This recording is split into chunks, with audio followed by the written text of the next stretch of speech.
my streaming software closed like 5 times at me. I was like, my boys, they're waiting for me. I can't do this. You gotta work.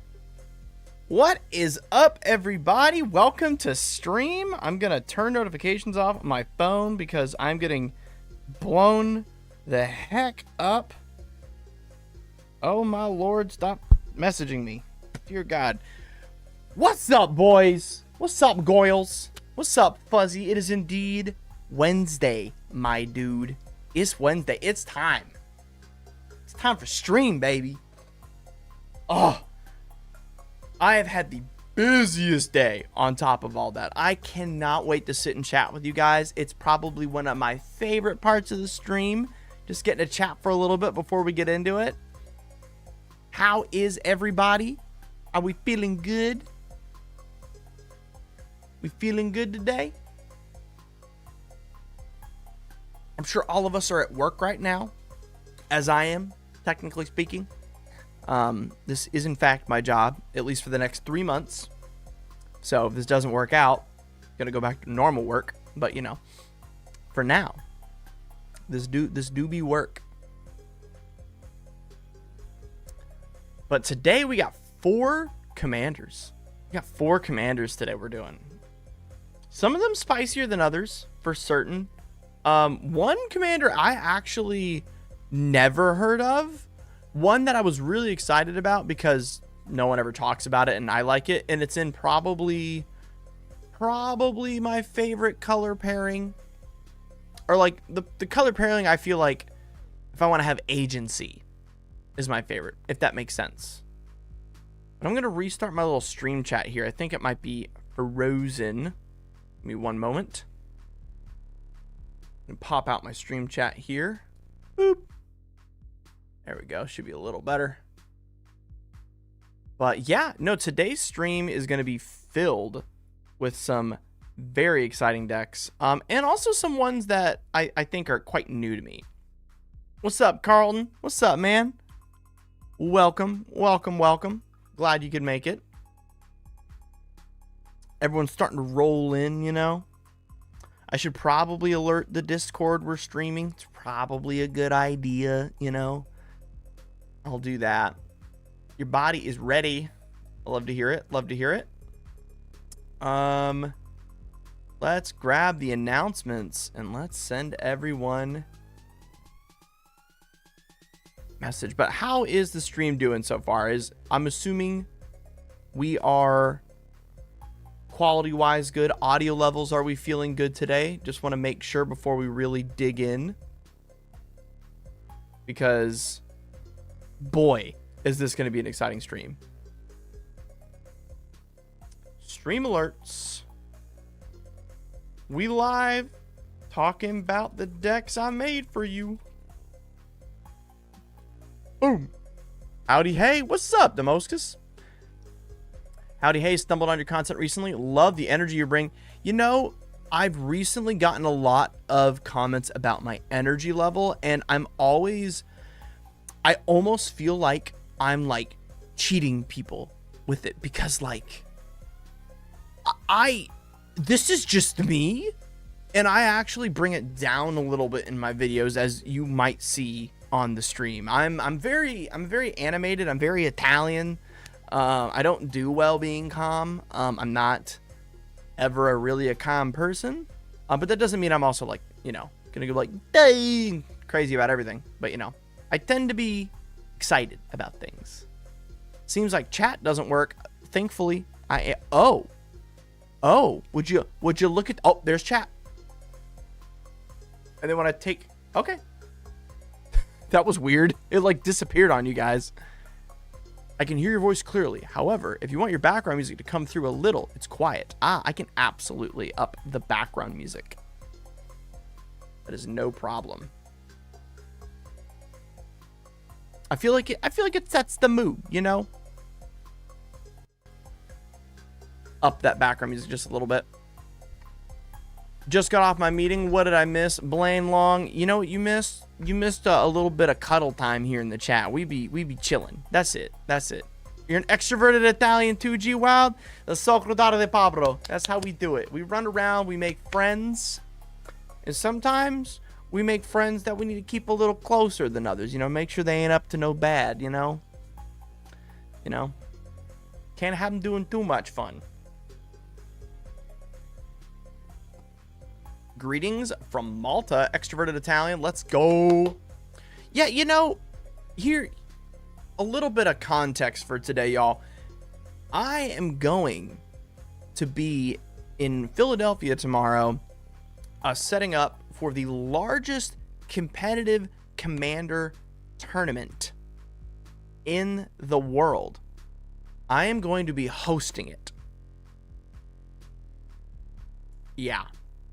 And so y'all are going to see me live this weekend being the host and the coverage for the largest commander tournament ever held.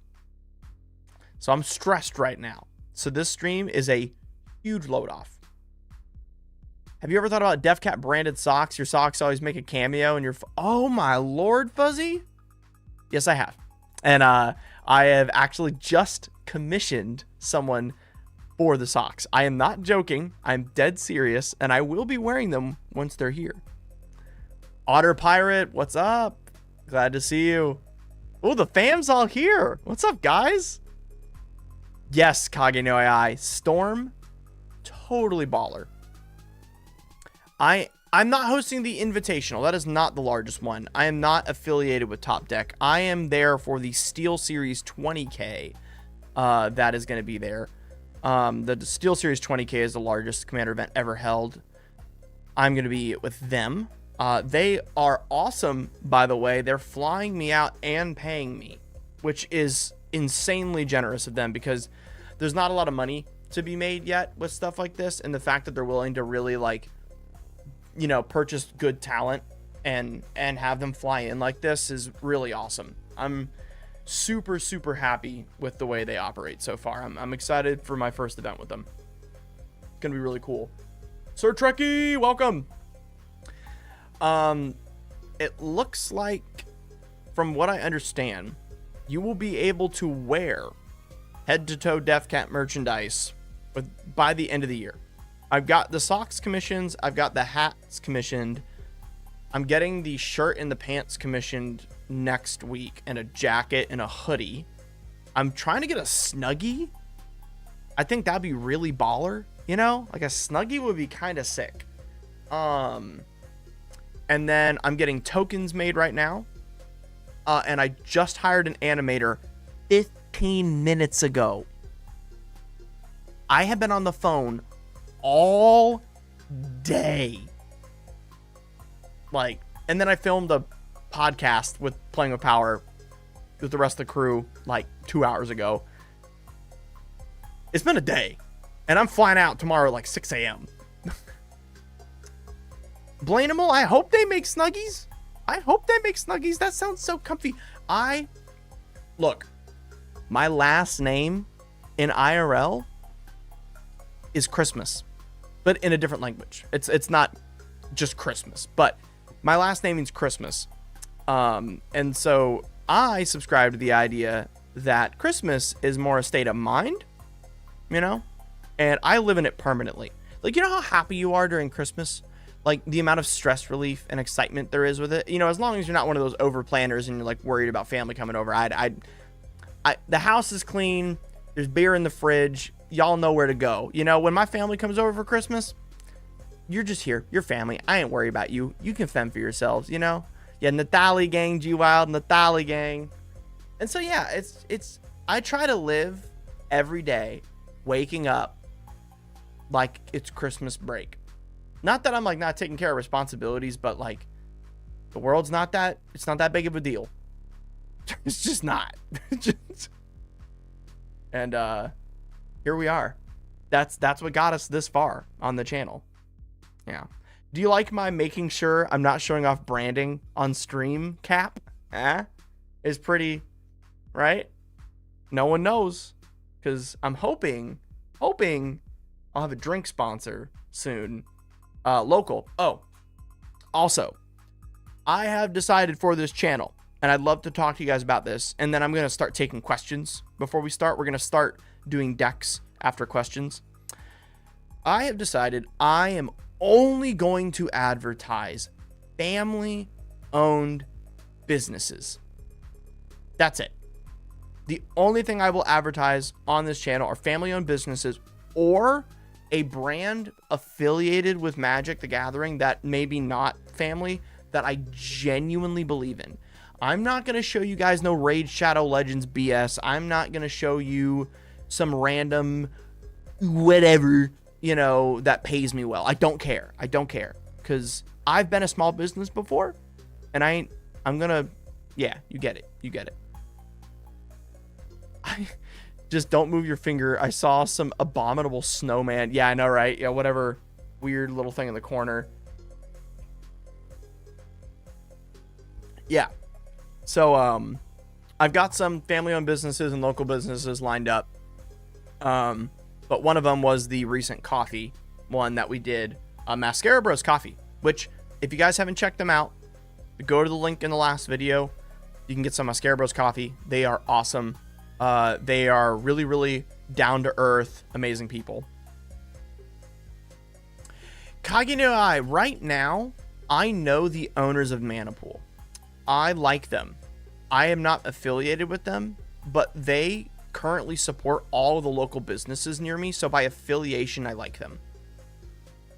I've met the CEO. They're really busy right now with infrastructure changes and hiring more people for support tickets, from what I know.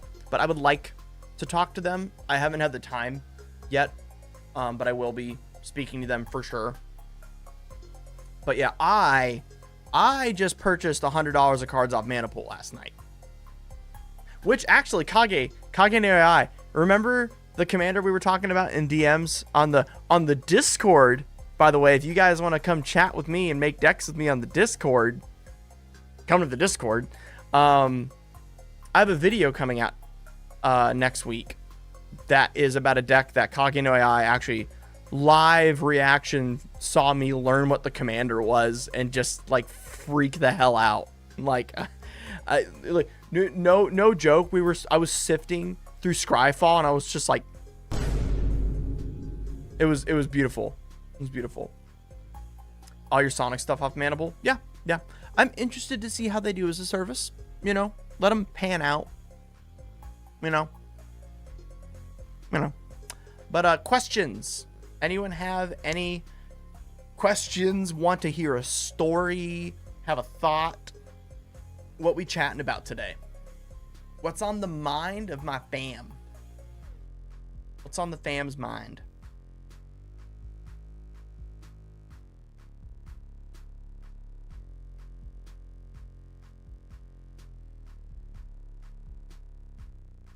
Oh, also, do we like this time for streams more?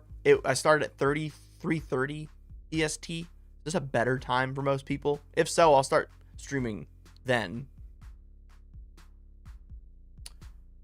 First, how do you get the mustache looking so good? And 2, I'm building a deck for the roast stream. Yes, the roast stream. I'm so excited about that. It's going to be super fun. It's going to be really fun. This is the way my mustache naturally grows. I don't cut it. I don't like tailor it. I don't do nothing. But the ends will get like really fuzzy and wild if I don't take care of it. So I brush it and then I actually use hair clay. So like the stuff that like Justin Bieber probably uses to make his hair look good, it's called hair clay. I use like the thinnest itty bitty bit of that and then it just stays. Is there a link to the game you played live on Monday? Yes, Fuzzy. They will actually be uploading that game fully edited on their channel. I'm really intrigued by your new Kamigawa reverse landfill deck. Want to try it out with some friends. What was your inspiration behind it? Okay, this is a terrible story. I'm going to apologize before I begin speaking. I need you to understand that right now, I am not a good person for the joke I am about to make. I need you to fully accept me as a person for a moment.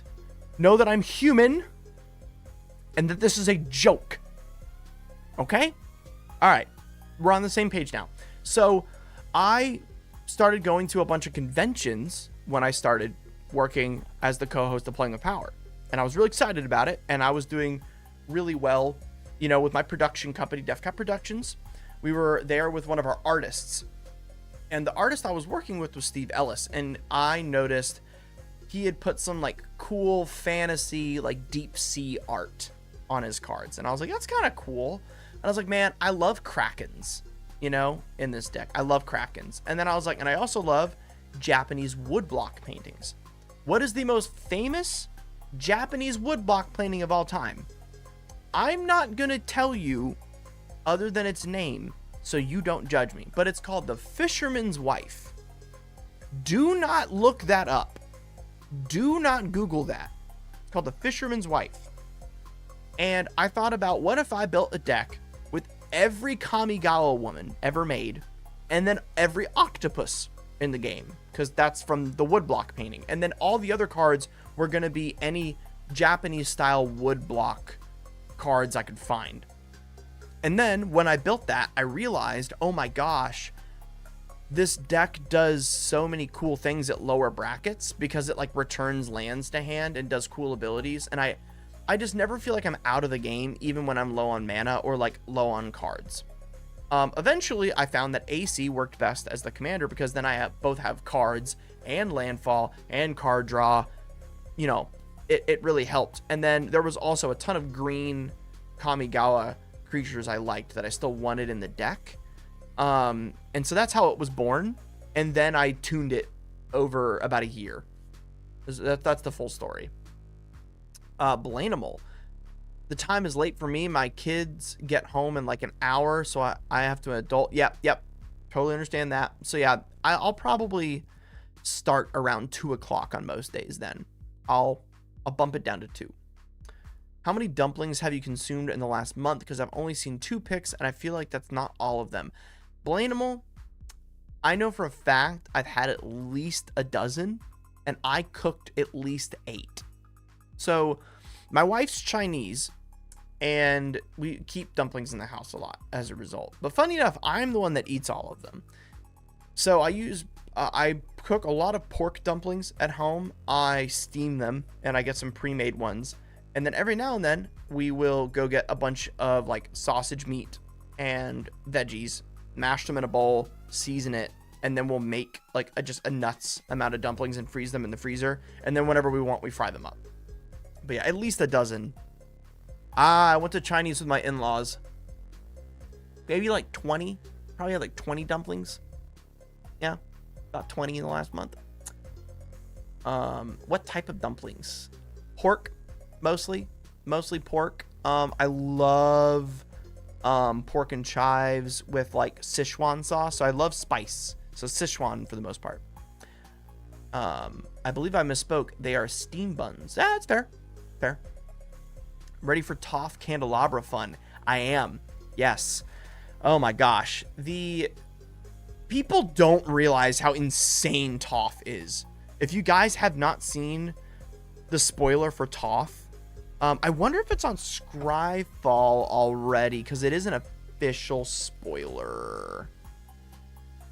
It is. Okay. You know what? Let's talk about this real quick before we get going, because I'm definitely making a video on this next week. Like, I think probably next Wednesday is when this video will go live. Toph says non-token artifacts you control are lands in addition to their other types.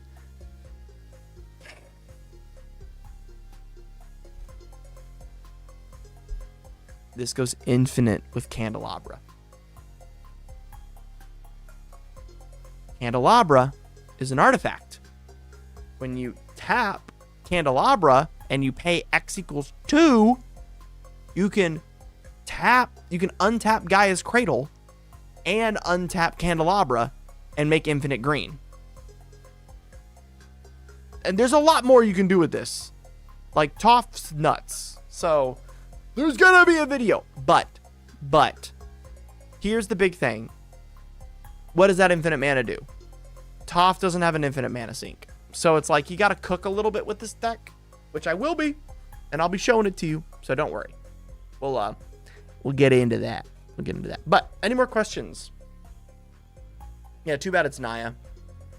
Any crazy Chinese dishes you were hesitant to eat but love now? Fuzzy, I say this knowing the implications of this sentence. I will put anything in my mouth. I will eat anything. I am not hesitant to a single food. Food is incredible. I love food. I'm not like, I'm not like a twig boy, but as you can see, I go to the gym, but because I'm so active, I eat a lot. And so whatever my in-laws put in front of me, I'm eating it. When I went to China, bruh, I ate things I will never know the name of and have no idea what animal they came from, and they were delicious. It was incredible.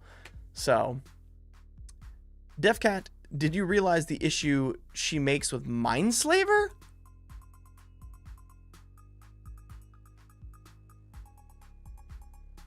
Wait.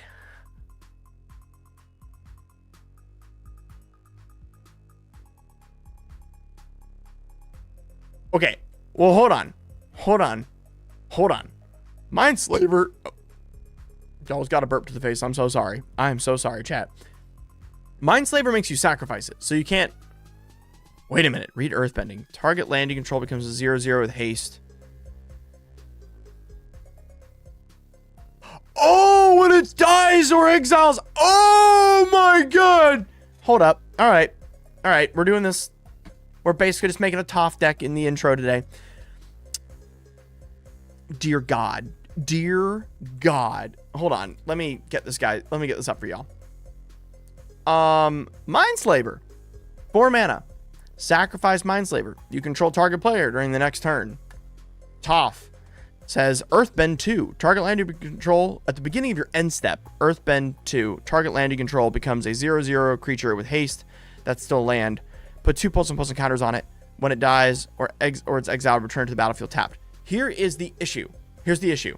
Oh wait, no, your end step would repeat. You would keep going to end step because you would leave end step by doing this, right? Is that how this would work, y'all? What's up, Brevin? Yo. So you sacrifice Mindslaver. You get it back tapped. Do you go to end step again? Is that how this goes? You go to end step again? Is that correct? So then it becomes a creature again, and then you can Candelabra, untap it, and do it again? As long as you have Cradle with 5 mana? Is that how this works? It's an insanely mana-intensive combo. Like, you're going to have to go infinite. And you're going to need at least 5 creatures. So it's not like... Whoa. But, Okay. Interesting. I like where we're going, and I'm excited to make people cry. Infinitely mind-slavering people sounds kind of hot. So, I'm here for that degeneracy. That's where I am, personally. But, woo! Yeah. So you'd be in the end step already. That's what I thought. You'd be already in the end step. I don't think you re-enter it. Yeah, a player will not get another turn. That is correct. It's interesting. If you have Spelunking to have them come back untapped, could do some stuff. Yeah. Well, you can. Here's the thing. It's not that we need it to come back untapped. We can untap it. That's no issue. It's that it needs to become a land with creature that comes back, like Toph was mentioning earlier. Yeah, doesn't loop. Pick on seat 4 because he doesn't have enough bad luck already. Fussy Jesus. Yeah, that is really funny, Ross. I agree. Okay, guys, it's 3:55. Any last minute questions before we get into the decks? Any last minute thoughts, quandaries? Are we thinking? Are we thinking?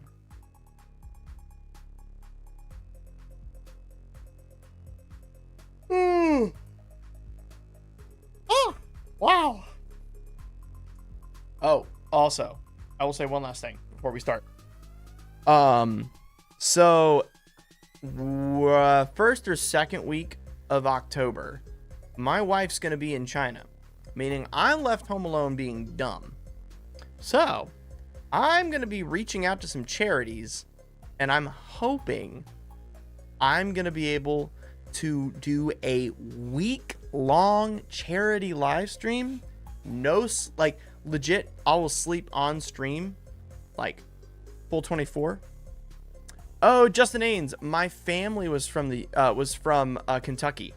I live in Charlotte, North Carolina. But my grandfather and my grandmother, they passed in like the mid 2010s. They lived in Kentucky, and that's where my mother grew up. Yeah, Blanimal, a 7-day long stream, and I'm gonna spoil y'all what I'm planning on doing. I'm planning on playing Elden Ring from the start of the game and finishing it with the DLC. With the DLC and 100%ing it. That means I can't miss anything. I have to kill every boss. I have to find every item whole week.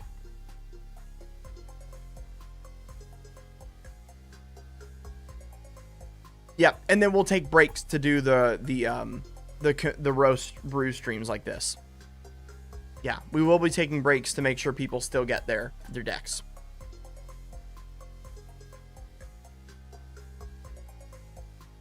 One of your favorite texts is a song of dryads on somebody's commander, then Vesuva. Ooh, that is really cool. Hot dang. Yes, the commanders for today's stream, Morton. Looks like we're starting, guys. It's 3:58. We're going into it. Yeah, we can. Yeah, Kage no Ai, you should totally order a storm deck for me, dog. I got thoughts. All right, y'all. It's time for the first commander of the day. Is everyone ready? Amens in the chat if we're ready to start looking at commanders. Amens in the chat.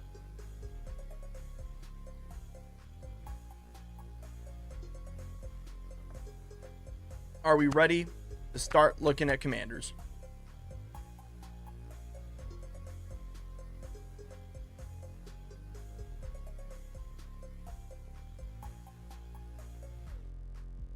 We got an amen from Blanimal. We got an amen from Morton Manderson. Amen from Ross. Guys, it's time. It's time. Here we go. Here we go. Our first deck of the day is from Blanimal. Blanimal, you asked for Deadpool trading card. You gave me a $150-ish amount to work with. And you like dinner and a movie with your wife with lots of iced salted caramel cold brew as your coffee drink of choice. And you asked for a bracket 3. What is up, big dog? What's up, Thanazeezy? What is it? Thanateezy. Ooh, I like that. Thanateezy. So, you said, okay, I'm still new, so tell me if this doesn't work. Deadpool Agent of Chaos. I don't want to do the whole blink thing, but a few wouldn't hurt. Anything that plays random cards. I think Chaos Warp or Wand. I don't even know how many cards do that stuff. If that doesn't work, then anything that I can play from Warp, like Tessa Lightringer type stuff. And you said Deadpool trading card. Y'all, let's get into this deck. So, what the heck? There we go. Yeesh. Deadpool trading card, for those of you who have not read this card, which is probably not many of you that haven't, says, as Deadpool enters, you may exchange his text box and other creatures with another creature. At the beginning of your upkeep, you lose 3 life. 3 colorless, sacrifice this creature, each other player draws a card. The point of it is, you give this text box to someone else, they lose 3 life on every single upkeep, you slowly kill them, And then when they're frustrated about it enough, they have to sacrifice their own creature by paying 3 mana and giving every player a card. Every opponent. Yeah. Pretty metal, right? Pretty evil, especially on a 4 mana Rakdos commander. So you're going to get it out fast. So what I have created has a few things that a lot of other Deadpool lists attempt, right? A lot of other Deadpool lists want to copy Deadpool. They want to blink Deadpool. They want to make Deadpool non-legendary and copy him. Look, we're going to do those things. We have those in here, but guys, I was asked to make Deadpool Agent of Chaos. And oh boy, do we have some chaos. So let's get into this deck. Vengeful Ancestor says, whenever Vengeful Ancestor enters the battlefield or attacks, goad target creature. And whenever a goaded creature attacks, deal 1 damage to its controller. So if you want to set precedent for things going wild, you need to distract from the already degenerate acts you are completing. So Vengeful Ancestor is going to set everyone instantly into a frenzy to get rid of this rather than Deadpool most of the time. So 1, you've already stolen something from someone's board you want, and now you're also forcing them to use whatever you haven't stolen with Vengeful Ancestor. And from that point, we also want to make sure we still draw cards. So Humbled Defector allows you to draw 2 cards and then target opponent gains Humbled Defector. Do you know how funny it's going to be when you steal back Humbled Defector with your Deadpool? I can't wait for you to activate this and then cast Deadpool. I'm going to laugh my butt off. It's going to be great. So that's one of my favorite pieces of tech is things like that. There's a lot of cards in this list that allow you to play it, that it actively gets passed to another player, and then you take it from them. That's going to happen so often. And that is the way I built this for you. And that's what a lot of Deadpool decks don't do properly. Give stuff away because that's like the negative cost of it, and then take it back. You're going to love it. You're going to love it. What is up, Roasted? Roasted Rutabaga, you like my sticker cube video? Thank you. I'm actually going to be redoing my entire sticker cube next week on stream. So wish me luck. It's going to take a lot of time because I have... So just as a quick side tangent, guys, I have 28 decks in my cube right now. 28. I need to slim down. And so I'm taking out the decks that I haven't done for a while. If Deadpool steals Humble Defector, does he go away if you tap him? Yes, if you tap him, Deadpool will be passed to somebody else, and that's normal. So, Alexios Demos of Cosmos. Alexios Demos of Cosmos says, Alexios Demos of Cosmos attacks each combat of Abel and can't be sacrificed, and it can't attack its owner, so it is goaded. At the beginning of each player's upkeep, that player gains control of Alexios and untaps it and puts a +1/+1 counter on it, and it gains haste. Yeah. Agent of Chaos much? We're going to be throwing down so many cards like this that constantly create chaos.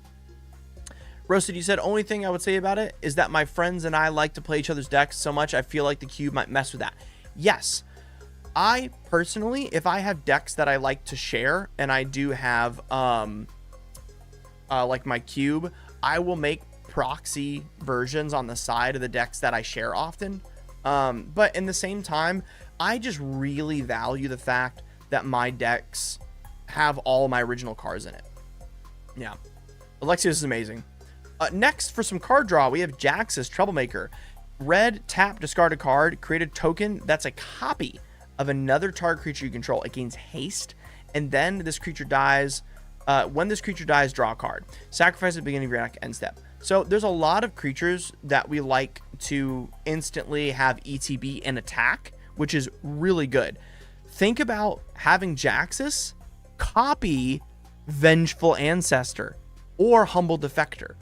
You're going to be drawing cards. You're going to be goading 2 creatures because it's now got haste, and then it re-ETBs. Like, Jaxus makes this deck so awesome. It is a awesome card for it. Bogwart Troller.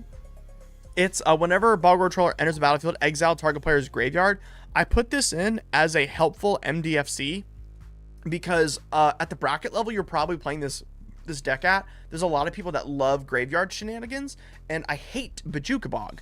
And so I think Bogwart's just better for me, in my opinion. Pinnacle Monk, another MDFC because we do need creatures in this deck.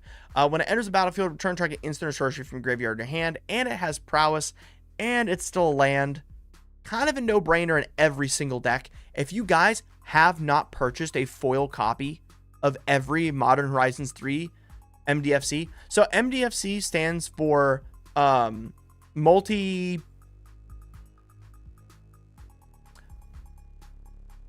I know what it means. I don't know what the acronym means, though. It just means that there's a creature on one side and a land on the other, and you can play either side. Does anyone know what MDFC stands for? Because I'm stupid. I just know how to use it.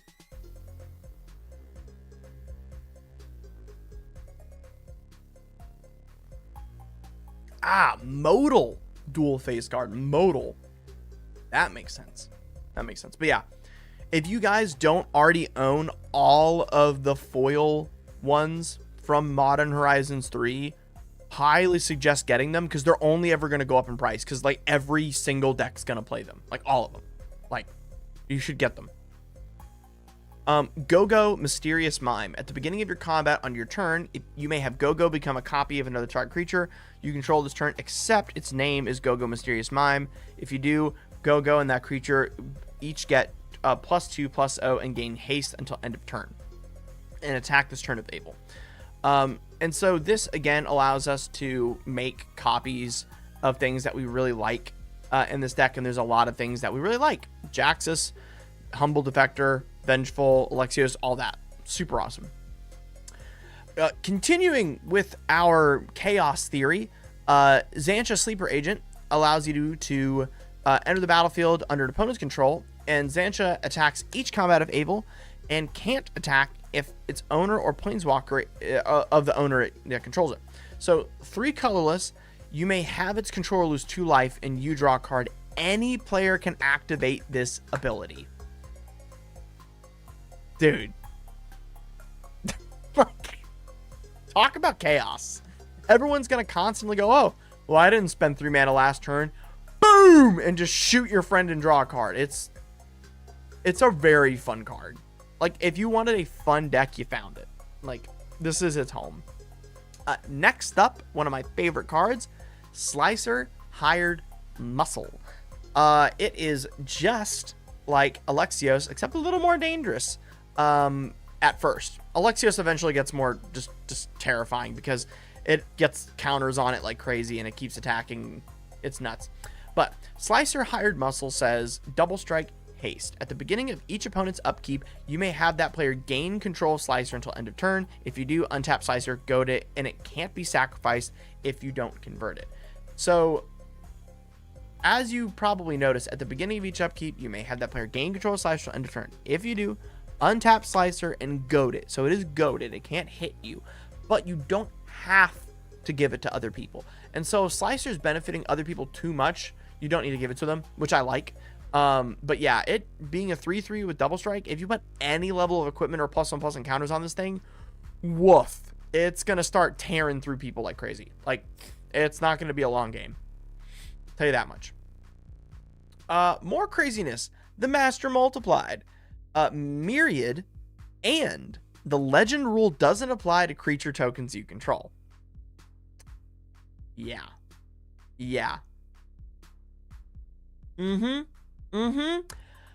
Now we can start copying Deadpool. Also, triggered abilities you control can't cause you to sacrifice or exile tokens you control. That means Myriad no longer makes you sacrifice at the end. So every single combat, you're going to receive just an insane amount of any creature that you have Myriad on. Obviously, the Master Multiplied has it already, but we're going to be giving other creatures Myriad in this deck. Next up, Ortheon, Hero of Lavabrink. 1 colorless, 1 red, tap, create a token that's a copy of another target creature you control. It gains haste. Sacrifice it at the beginning of the next end step. Again, another way to keep doing all the crazy Agent of Chaos things in this deck. Bastion Loud says, have we talked about Traitorous Dragon yet? Dragoon. If you'd like me to review a card, join the channel. You can go below and join as an actual member, and then we will do a Hear Me Out, where I do a Hear Me Out on this card section for you. So if any of you guys ever have card suggestions and you want to be a part of the stream, join the channel as a paid subscriber, as a member, and you'll be able to do that on stream. But there's a big thing we want to talk about here too. Big thing. 6 colorless, red, red, red. Create 5 tokens that are copies of another target creature you control. They gain haste.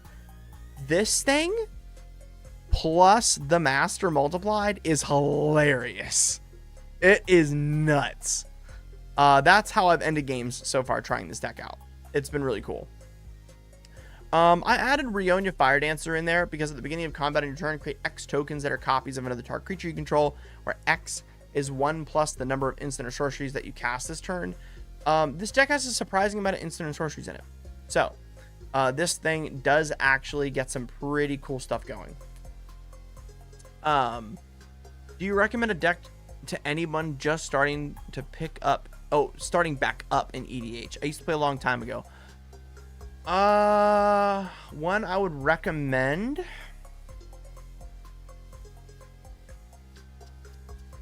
Pulling a recommendation out of my head. I recommend playing, and this is, I think maybe some of you might disagree with this, but I want you to see how far commanders come. I suggest you play Obnixilis Captive Kingpin.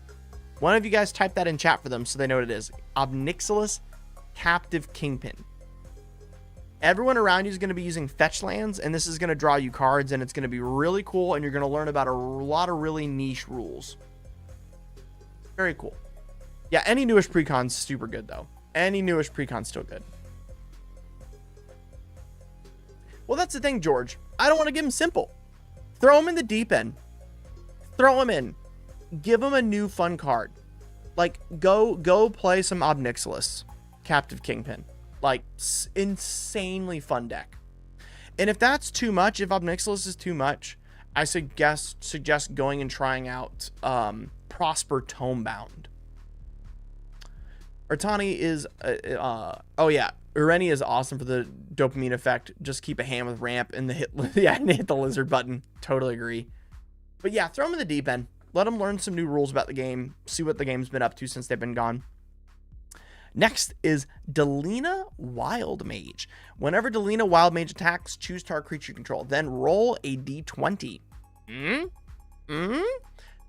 When Delina Wild Mage attacks and you roll that d20, if it's a 1 through 14, create a tapped and attacking token that's a copy of creature you control.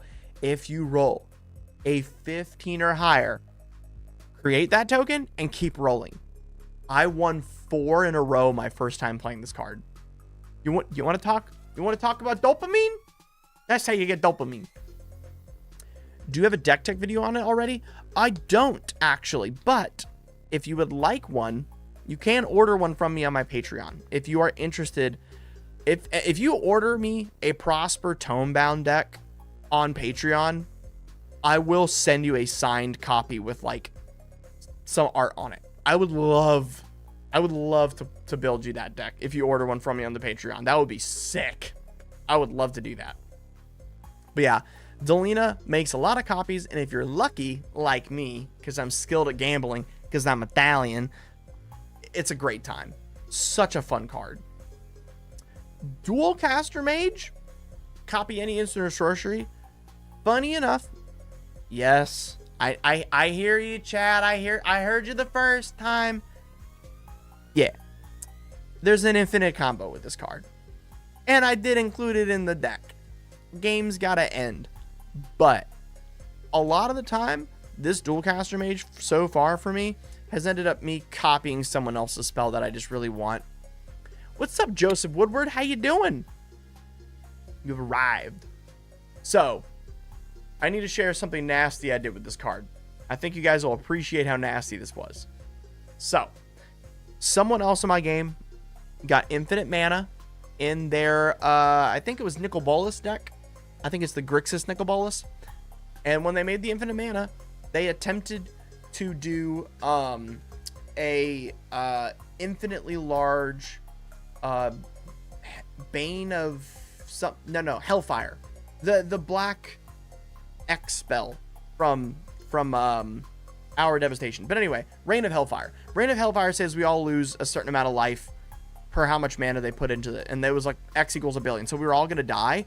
When you copy a sorcery spell with X in it, you keep the X. I flashed in Dualcaster Mage and won. Like, Dualcaster Mage is one of the best cards in the game. And I do not think people understand that. It will forever be one of my favorite cards. It's so cracked. Torment of Hellfire. Torment of Hellfire. Yes. Thank you. Yep. Green player here. Yep. Exactly, Ross. Sorceries, guys. We're on to the sorceries. You asked for chaos. So I present to you the Prisoner's Dilemma. Each opponent secretly chooses Silence or Snitch. Then the choices are revealed. If each opponent chooses Silence, Prisoner's Dilemma deals 4 damage to each of them. If each opponent chooses Snitch, Prisoner's Dilemma deals 8 damage to them. Otherwise, Prisoner's Dilemma deals 12 damage to each opponent who chose Silence. Look me in the eye. Look me in the eye. Look my cat in the eye.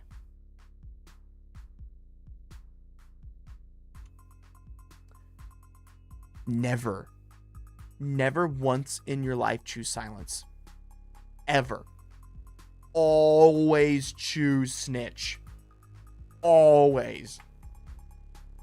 Unless you just want to prove a point that you're no, then choose Silence. Because you need to know who's real. But yeah, it's the right choice is always Snitch with this card. Just no matter what. So, next we have Cathartic Reunion. For 1 colorless and 1 red, additional cost, discard 2 cards, and then draw 3. This is really good in this colors, especially if we get flooded and we don't want lands in our hands. Cathartic Reunion just is great hand filtering too. Mob Verdict. Mob Verdict says, Secret Council, each player secretly votes for another player. Then those votes are revealed. For each vote in a player received, Mob Verdict deals 2 damage to that player. And each creature that players controls. For each vote you receive, draw a card. So 99% of the time, no one votes for you because no one wants to draw you a card. This is kind of how this works. But at worst, it's a weird board wipey bad card. But the point of this card is to be the agent of chaos as requested in the deck. That you guys sent to me. So I hope you enjoy that. Faithful Suiting, more card draw. We definitely need it. And then one of my favorite cards in the whole deck, Disrupt Decorum. Goad all creatures you don't control. This is cracked at 4 mana. This card's total just bull. It's not okay. For 4 mana. It could honestly, this card probably should have said goad all creatures. And then yours also have to attack every turn if able. Like, that's probably what this should have said. It's such a busted card. For $3.50. Foil. It's $1.50 non-foil. Hi, baby. Everyone look at the kitty. Look at the good kitty. That's a good kitty. Aww. Oh my god, this just warms my heart. Hello. Hi, baby. Hi, baby boy. What a good cat. Next is Electro Duplicate. For 2 colorless and a red, create a token that's a copy of target creature you control except that is haste, and at the beginning of your end step, sacrifice this token. I put in almost every card that does this into this deck. And they all go infinite with Dualcaster Mage. You're welcome. Next, we have Ensnared by Mara. It is 2 colors, red. Oh, what do we got here? Oh, yeah, he is a little bean, isn't he? I tried to pick my cat up earlier, and he did a kickflip off my head. Yeah, this one will eventually bite me. It'll happen at some point. Yeah, there's a lot of infinites, George. I think this Dualcaster Mage goes infinite with 6 cards in the deck. Oops. My bad. It's bracket 3. It's bracket 3. And it's a 6 mana infinite. That's not early. You know. As long as you're not playing rituals. You know. Whatever. Anyway, Ensnared by the Mara. Each opponent faces a villainous choice. They exile cards in the top of the library until they exile a non-land card. Then you may cast that card without paying its mana cost, or if that player exiles the top 4 cards of their library, and Ensnared by Mara deals damage equal to the total mana value of those exiled cards. Woof. You can kill people with this card very easily late game. I've seen also, by the way, for transparency, if you ever play with a Yuriko player, you are socially and morally obligated to hit them with this card. They play the highest CMC of any commander. You are going to smack them so hard with this thing. It's going to be hilarious. Another MDFC. Again, if you don't own these, I highly suggest going and buying all these. They go into every deck they can that runs basics. There's no reason not to play these. Destroy target land. If its controller may search their library for a basic land card, put it into the battlefield tapped, then shuffle. Creatures without flying can't block this turn. This destroys Gaia's Cradle. We do not like Gaia's Cradle. This is bracket 3. The green players are going to be there. They're going to be playing Cradle. Blow that thing up. How do I know? I'm the green player. Anyway, Mana Geyser. The only reason I know about this card is actually because of Cam and Dylan. We were chatting about their recent podcasts, and they mentioned this card, and I couldn't help but think that, I would never play this in CDH, personally, but I think it's really, really, really, really, really good at anything bracket 3 or lower. I think Mana Geyser is a fantastic card. I think it's going to be really easy, turn 3 to make 6 or 7 mana with it, I do love it. Yeah, Deadpool Hinoko. Blast Act. Every red deck should run Blast Act. If you're in bracket 3 or lower and you're not running Blasphemous Act and you are in red, you're playing the game wrong. I'm sorry. I don't know what else to say. It's a 1 mana board wipe. It's amazing. Just incredible card. Not only that, it combos with a lot of cool things, which is also pretty nifty. And it prevents people from going infinite with tokens, because they can just go, no. As long as they don't have haste. Next, Seize the Spot. You know what? Back up. I really need to get an Elden Ring altart of this with the Blasphemous Blade and Mount Gilmere. That'd be pretty sick. Anyway, Seize the Spotlight. Each opponent chooses Fame or Fortune. Gain control of a creature that player controls until end of turn. Untap those creatures and they gain haste until end of turn. For each player who chose Fortune, they draw a card and create a treasure. Oh, man. Oh, my gosh. For each player that chooses Fame, gain control of a creature that player controls until end of turn. That is the ceiling with this card most of the time. You're going to steal a Galta. You're going to steal a Winota. You're going to steal something. And then the floor with this card, you get to draw a card and make a treasure token. This card is so cracked, bro. It's so messed up. For 3 mana, the worst thing that can happen. The worst thing is that the player with no good creatures gives you a bad creature. The worst thing that happens when everyone has a good creature is that it draws you 4 cards and makes you 4 treasure tokens. Oh, it says each opponent. I can read. There's gonna be a comment in a second telling me this, because there's a stream delay probably. I feel so dumb. It's still a cracked card. It replaces itself and draws you card. I get it. Either way, I really like this card. It's very good. Moving on. Oops, infinite combo. My bad, guys. They can choose to give you a creature they don't have, right? Huh? It's one that players controls. Yeah. For each player who chooses Fame, gain control of a creature that player controls until end of turn. So Twin Flame. This card goes infinite with Dual Caster. So does Molten Duplication. So does Heat Shimmer. And then farther down the line, so does Saw in Half. And so does Electro Duplicate. I'm sorry. Oops. But the point of all these cards being in this deck is that you want to copy a lot of your creatures. They're very good. You want copies of them. So, and as long as you have the Master Multiplied out, those copies don't go away. Pretty sick. So after that, in order for us, my dog's Poco, it's just your grandmother. My mother is picking up some music equipment for me because she joined a band at the ripe age of 59.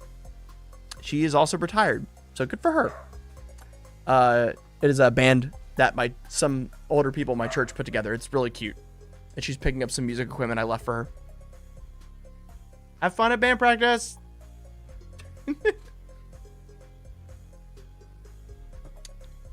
Yeah, she lives like 10 minutes down the road. It's really nice I get to live so close to family. Deaf Cat confirmed healthy relationship with mother. There you go. Next, we've got Rite of Flame. Add red, and then add red for each card named Rite of Flame in each graveyard. Super happy. So Rite of Flame allows you to generate 2 red for 1, or 3 if someone else also has played one this game. So this helps us turbo things out. And the last sorcery card, Winds of Change. Each player shuffles the cards from their hand into their library and then draws that many cards.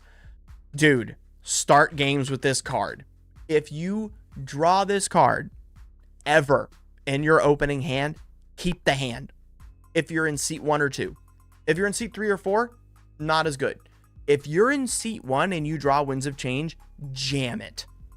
Jam that thing. Thank me later. Instance. We got Chaos Warp. The owner of target permanent shuffles it into their library, then reveals the top card of their library. If it's a permanent card, they put it onto the battlefield. You want some chaos? Chaos Warp your own creature, baby. Chaos Warp your own land, for all that matters. Super cool. I love doing this to myself and then hoping I end up top decking some cool thing. It's really fun. Yeah. Exactly. I love watching people mulligan and then I'm like, ha ha, Winds of Change. So much fun. Next we have Rakdos Charm, black red. Choose 1, exile target permanent's player graveyard, destroy an artifact, or deal 1 damage to each of its creature. This card can save you in so many scenarios. It's such good backup in any Rakdos list. It's responsible deck building. You should play it. Next we got Tempt with Mayhem. Tempting offer. Choose target instant or sorcery spell. Each opponent may copy that spell and may choose new targets for the copy they control. You copy that spell once plus an additional time for each opponent who copied the spell this way. So much fun. Talk about chaos. Everyone's copying 3 Wheel of Fortune effects or, wheeling effects. Someone's copying some extra treasure generation. Super fun card. Super fun card. Yeah. After that, everything's pretty normal. I'm going to go into it, though. So we have a red counterspell called Tybalt's Trickery. It says, counter target spell, and then its controller mills one, two, or three cards off the top of their library into exile, and then they flip cards off the top of the library until they hit a non-land card, and they get to cast it for free. Normally, we're going to use this to stop something hitting us, and then they cast something useless. It's pretty great. Oh, yeah, Rakdos Charm's great.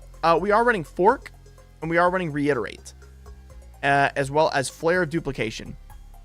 I need you to understand this. These cards are for fun. When someone does something fun, and you want to have fun, copy it. I get you can use them as counter spells. You can copy someone's counter spell to counter their counter spell. That way you don't get your stuff countered. Don't hold it back. The second someone casts a Cultivate, fork it. Eat that salad. Fork that thing. You know, someone casts something interesting, you know, just copy it. Just have some fun. Don't be responsible. Bolt Bend is a very good counterspell. As long as we control a creature power 4 or greater, we can change the target of spell or ability. Very helpful. Guff rewrites history. For each player, choose a target non-enchantment, non-land permanent they control. Choose permanents. Owner shuffles them into their library, and each player who controlled one of those permanents exiles cards in the top of their library until they exile a non-land card. So it's a giant warping effect. Very fun. And then they get to cast everything without paying its mana cost. Again, we're going for chaos. Yeah, Reiterate and Mana Geyser is infinite mana if you got enough mana. Indeed. Yeah, the new Bolt Bend and the new set as well, Fuzzy. True. We're running Dark Ritual. Duh. And then I'm assuming you have the Deadpool Secret Lair because you wanted a Deadpool deck. So I put this in even though it's over budget. So the budget that you gave me 150-ish, it's going to look like it went over it. That's because I subtracted all the cards that I'm assuming you have. Like, I'm going to assume you have Rakdos, Signet, and Soul Ring and some lands, and then your the Secret Lair. So it's going to say, like, at some other price, but don't worry. Yeah, the new Bolt Bed is cracked. And the fact it's a lesson card from Strixhaven, so cool.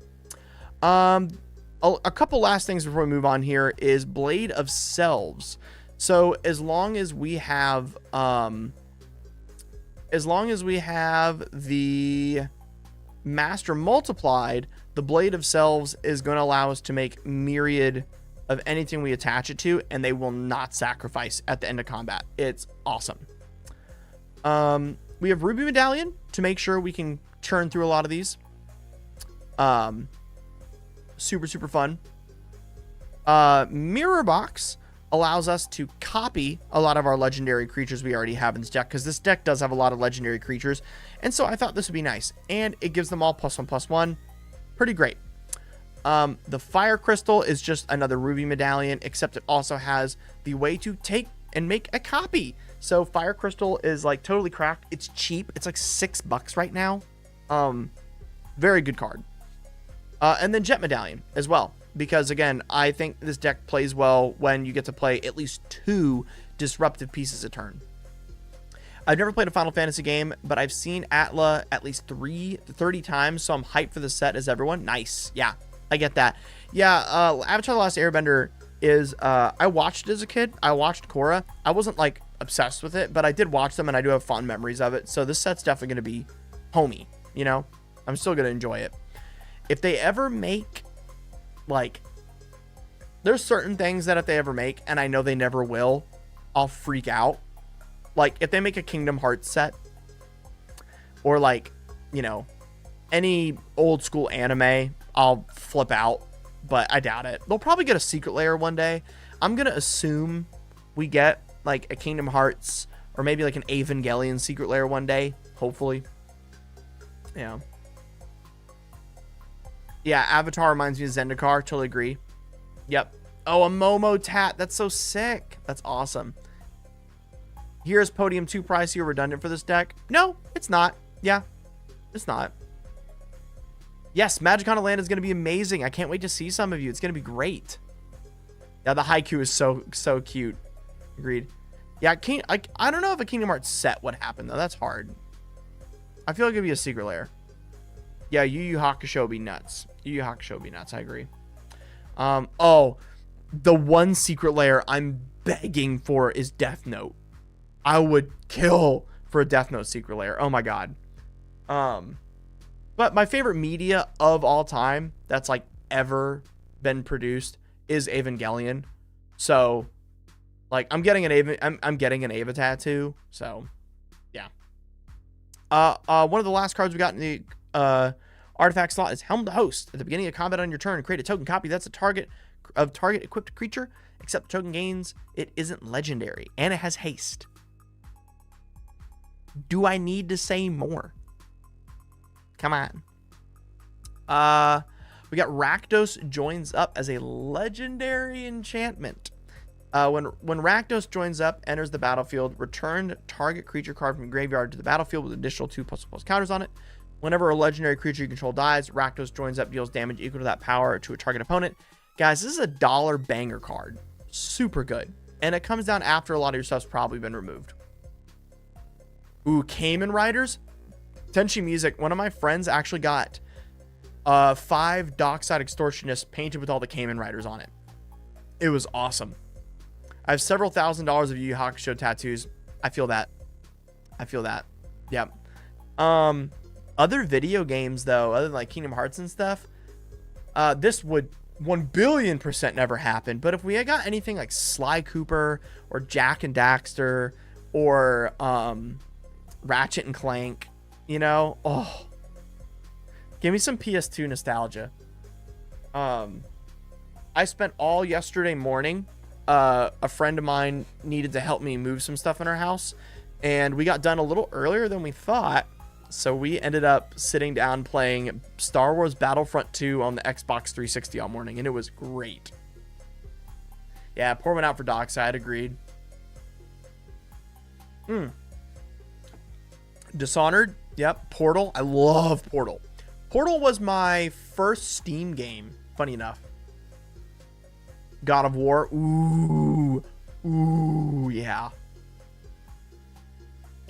It would be cool if they just went like, here is the PlayStation set. That would be impossible because of the IP crisis, but you know, in theory, it's like the Smash Bros of the sets. You know, I don't know. Terrible idea, obviously, but it's cool in theory. Next, Stolen Tragedy. At the beginning of your upkeep, exile the top card of each opponent's library. Until the end of turn, you may cast spells from among these exiled cards, and you may spend mana as though it were mana of any color. So, sticking with the chaos, stealing some cards is a really good way to introduce that with Deadpool. And the Deadpool deck that we're building right now is all about that. We're all about introducing chaos. So, Triple Triad, Stolen Tragedy, Echoing Assault, Possibility Storm, War Storm Surge. All of these are these mega huge fun 5-6 mana enchantments that are meant to shake up the game after Deadpool's come down. And is a really fun part of this deck. A public domain set. I would also love to see a Gundam secret layer. Yeah, the new Gundam game just came out too, which is pretty cool. A Virgil and Dante equipment swap deck. Ooh. Your first Steam game was Mirror's Edge. Yes, I loved Mirror's Edge. Oh my gosh, what a classic. I have a theory they're going to do Binding of Isaac secret layer eventually. Edmund McMillan, the creator of Binding of Isaac's, just such an insanely big Magic fan and has his own card game. So I actually know Edmund, by the way, off of happenstance. I used to work in video game development. And so I got to meet him through that, which is really cool. So I should text him. I wonder if he'd come on the channel sometime. That'd be really cool. Yoda's hopping in to say, I love your Brina video. Thank you, Alex B. I really appreciate it. And thank you for enjoying my content. It means the world to me. If you guys want to support my content the best way possible, is to go to my Patreon and sub there and get some decks made for you. You get something out of it. I get something out of it. Thank you so much. Got it. Oh, yeah. Yeah, absolutely. Mega Man would be cool. Oh, gosh, Shadow, thank you. Yes, yeah, doing well. I'm having a great day. Having a great day, God Shadow. Crazy flex. I'm just old. I'm not old. I'm 28, but I've been working full time since I was 17. I graduated high school early, didn't do the college thing. So I've lived a lot. That's all. What's up, Hades Box? Hello again. Yeah, exactly. I'd love to. Oh, I could make a Binding of Isaac like secret layers set and have like talk to him about it. I don't know, something fun. When I'm able, I'd love to support you via Patreon. Thank you, Alex. Thank you so much. Yeah, and I get that it's like not easy for everyone to spare money. I've been there. Like I've canceled Patreon subscriptions before. I get it. So thank you guys so much for supporting me through there. It means the world to me. It's literally how I'm paying my bills right now. Thank you. Impact Tremors. We're going to make a lot of copies. So Impact Tremors ends up doing a lot in this deck. Share the Spoils. Also another Agent of Chaos. And last but not least, Descent into Avernus. Again, each player creates X treasure tokens and descends Avernus, deals X damage to them. It's awesome. It's awesome. So this is our Agent of Chaos Deadpool deck. How did we like it, chat? How did we like it? I'm super new to Commander, but playing with friends over Spell Table, your videos have made me feel much more confident in my games and even just built the Sonic deck. Let's go. Dude, I love the Sonic deck. Sonic is such an easy commander. Like, you never brick with that deck. It's what I love about it. You never brick. It's awesome. Yeah. Thank you. Guys, I'm pretty happy with this deck. I think we're moving on to the next one. Blaneable. You'll be getting your deck on the Discord within our secret chat for all of us deck builders. I'll tell you once I order. Awesome, Blaneable. Sweet.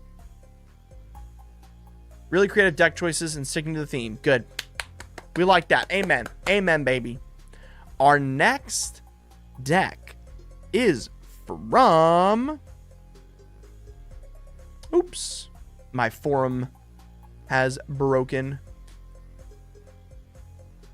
I need to log back into my Google documents. Or not my Google documents. My the Google form.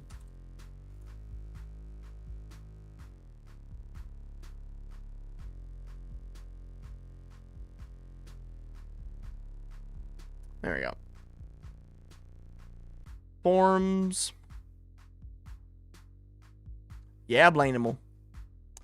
Oh, phew, wrong form. I was like, where'd all the deck submissions go? Oh, crap. It scared me for a moment. Our next one is...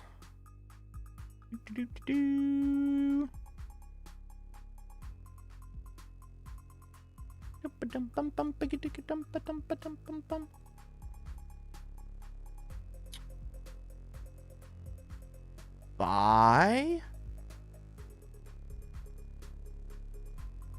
Did I have the right one up? I think I got the wrong...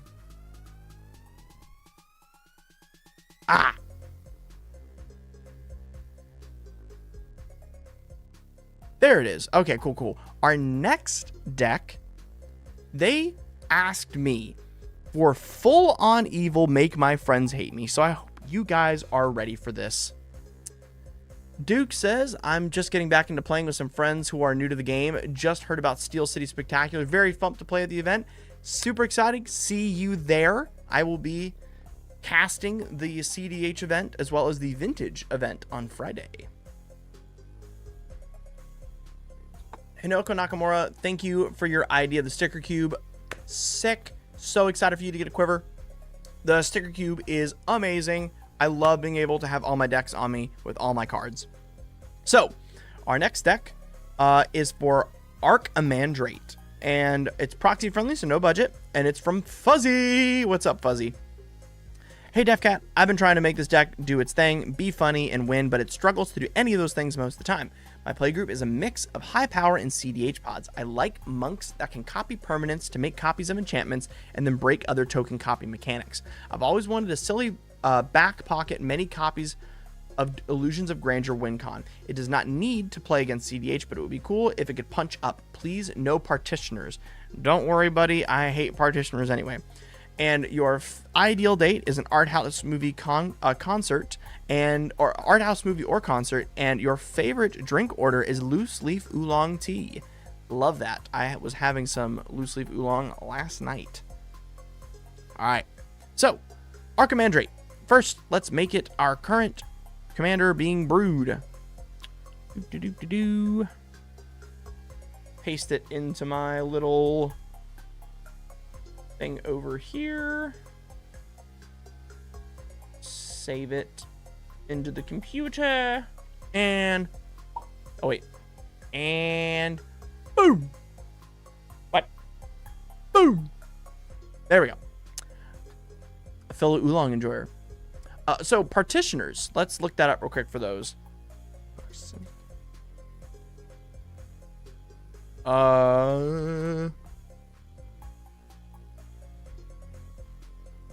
Is it petitioner? Am I dumb? They're called persistent. I can't spell. There they are. Okay. So they didn't want this card. Persistent partitioners. Very boring. Didn't want any of those. Very boring deck. Well, I could probably make it fun. I just haven't yet. That's all. So, Archimandrite says, at the beginning of your upkeep, gain X life, where X is the number of cards in your hand, -4. Whenever you gain life, each advisor, artificer, or monk you control gains vigilance gains vigilance and gets +X/+O until end of turn, where X is the amount of life you gained.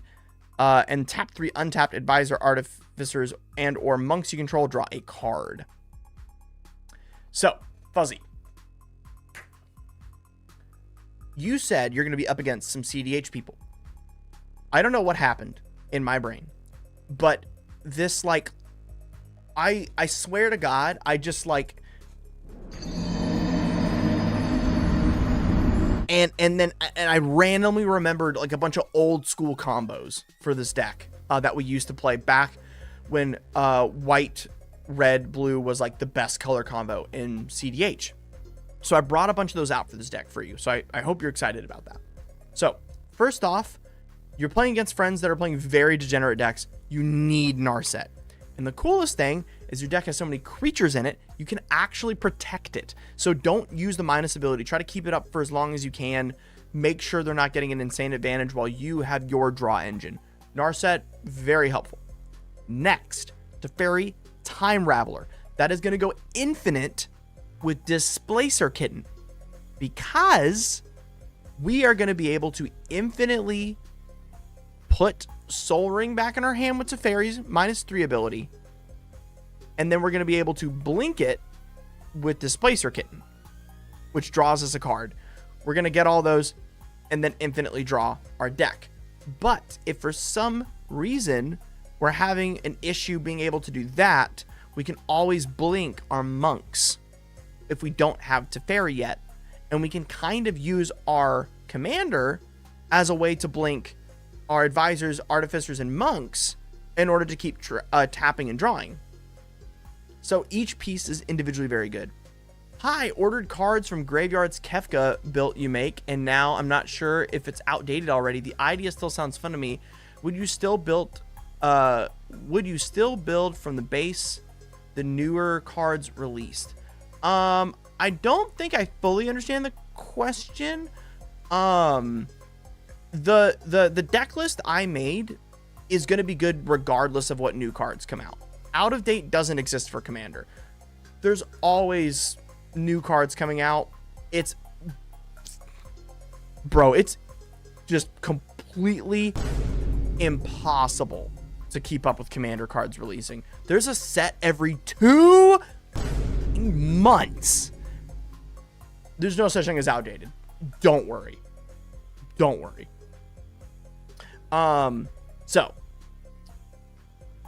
What I've done in this deck is I've given you some advisors, advisors, artificers, and monks for you to draw from, but I've also included combos. So we have the Teferi Time Raveler plus the Displacer Kitten. Our next combo is Ariok Salvagers.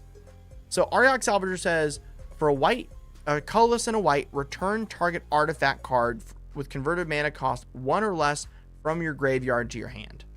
What you're going to be able to do is infinitely sacrifice Lion's Eye Diamond and get infinite mana via our Ariok Salvagers. So, what's the point of this, right? Why do we need this in this deck? A bunch of the cards that we're already playing are going to be able to have effects on cast. And so, for example, Dragon's Rage Channeler, we can infinitely surveil our deck. And then Laboratory Maniac can draw a card. There's a bunch of other ways, but in general, having an infinite non-creature cast is going to win you the game.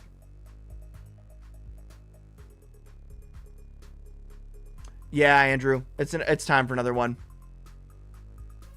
Yeah, you're good. This is fixed. You're good. Joseph, yeah, proxies, exactly.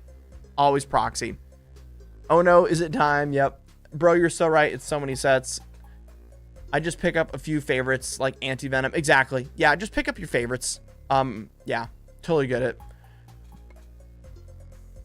Dion, we are not doing the Eggman video this stream because we already had 4 ahead and I didn't realize that. So it is next stream for Eggman, but you are the first order on the next stream next week. So next Tuesday, you're going to be the first deck on stream. So yeah, it's called the Bomberman combo. Ariok Salvagers goes and gets LED, and you have infinite non-creature casts. It's very, very good. After that, continuing that, we have Aven Mind Sensor.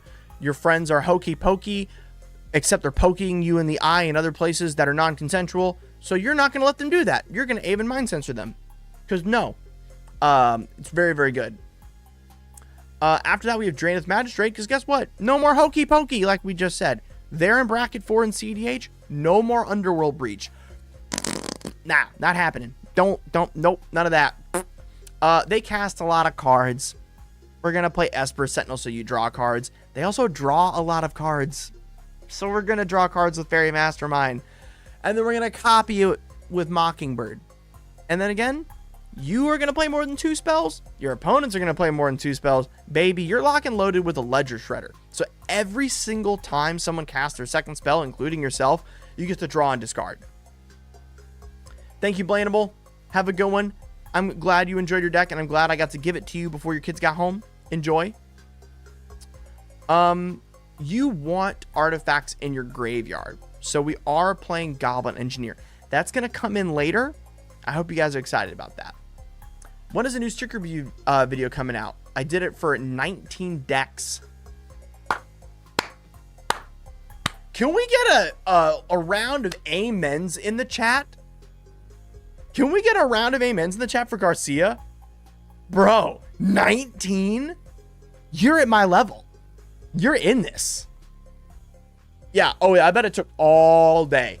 It's worth it. Like, come on, who doesn't want to spend 12 hours doing something for themselves and their hobby and save money? Like, I hear so many people just going like, hey, death cap, but that requires effort. Life requires effort! Life requires effort. If you're not passionate about something, don't do it. That's what I have to say. Come on, man. Like, it's incredible. Do something for yourself. Take time for yourself. Love yourself. Do something fun. Thicker cube. There's my crash out. You're welcome.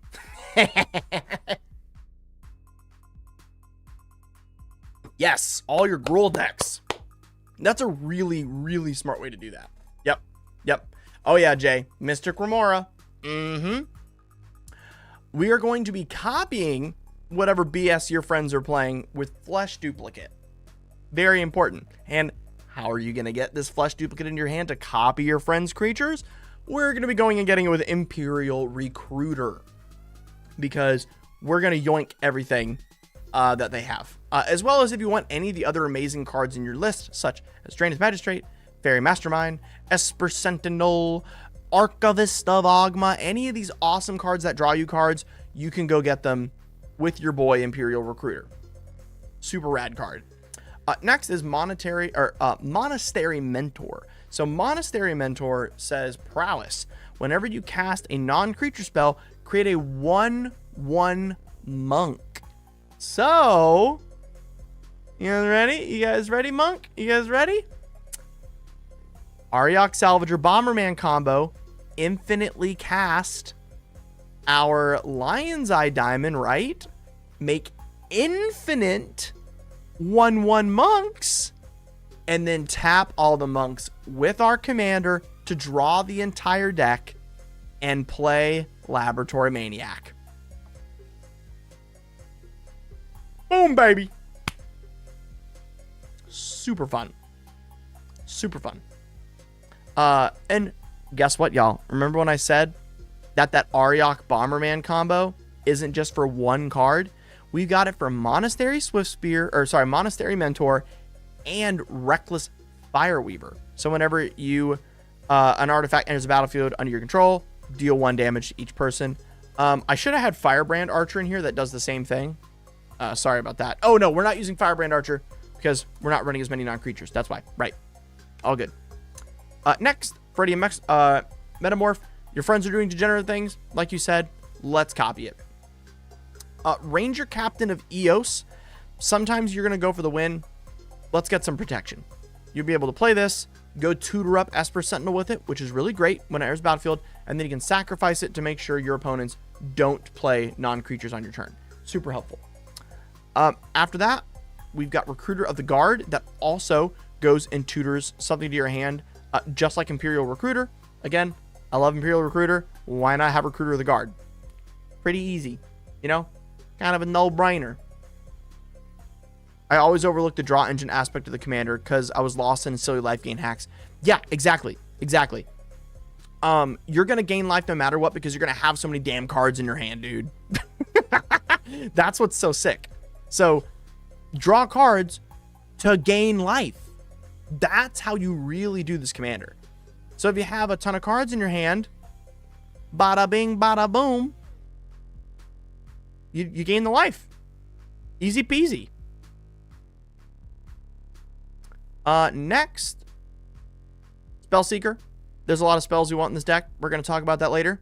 This goes and allows you to get any 2 mana or less spells. Chat, I just got to say something for a second. I can't tell you how much this cycle of creatures makes me happy. Spellseeker, Recruiter of the Guard, Imperial Recruiter, Ranger Captain. I don't know what it is about 3 mana creatures that tutor things up. I really like them. I like them a lot. They make me happy. Valley Floodcaller. So Valley Floodcaller allows all of your non-creature spells to have flash, and we're going to get into why that's really good later. We talked about Laboratory Maniac. Obviously, it's a win con in this deck because we do draw our entire deck. And then Voice of Victory. This is also a way for us to tell people to screw off, don't touch our stuff, and then it also makes tokens for us, which is really cool. Next, we have Gamble. So this deck plays Gamble really well. Because Gamble says search your library for a card, put it into your hand, and then discard at random. The more cards you have in your hand, the better this card is. Very good in this deck. So it's basically one red, put any card you want in your hand from your deck. It's very good. Then you got Rite of Flame. Duh. And then Savine's Reclamation allows you to get back any really good creatures or enchantments that your opponents end up wiping off your board. Your friends sound like they play removal. Here's your anti-removal. So sick. Windfall. I don't know if you should be playing this card.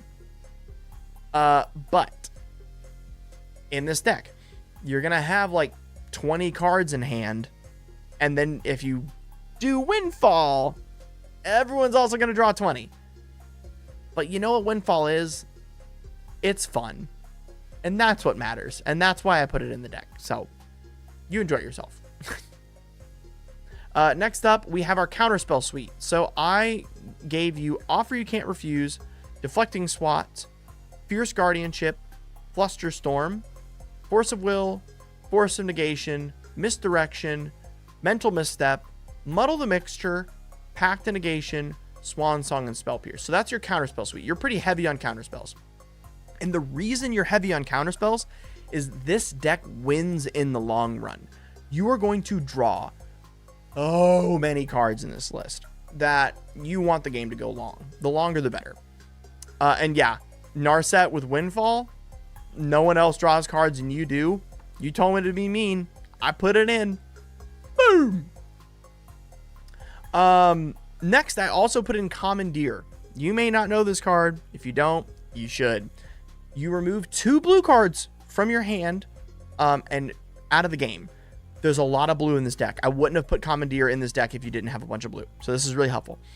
Gain control of target non-creature spell.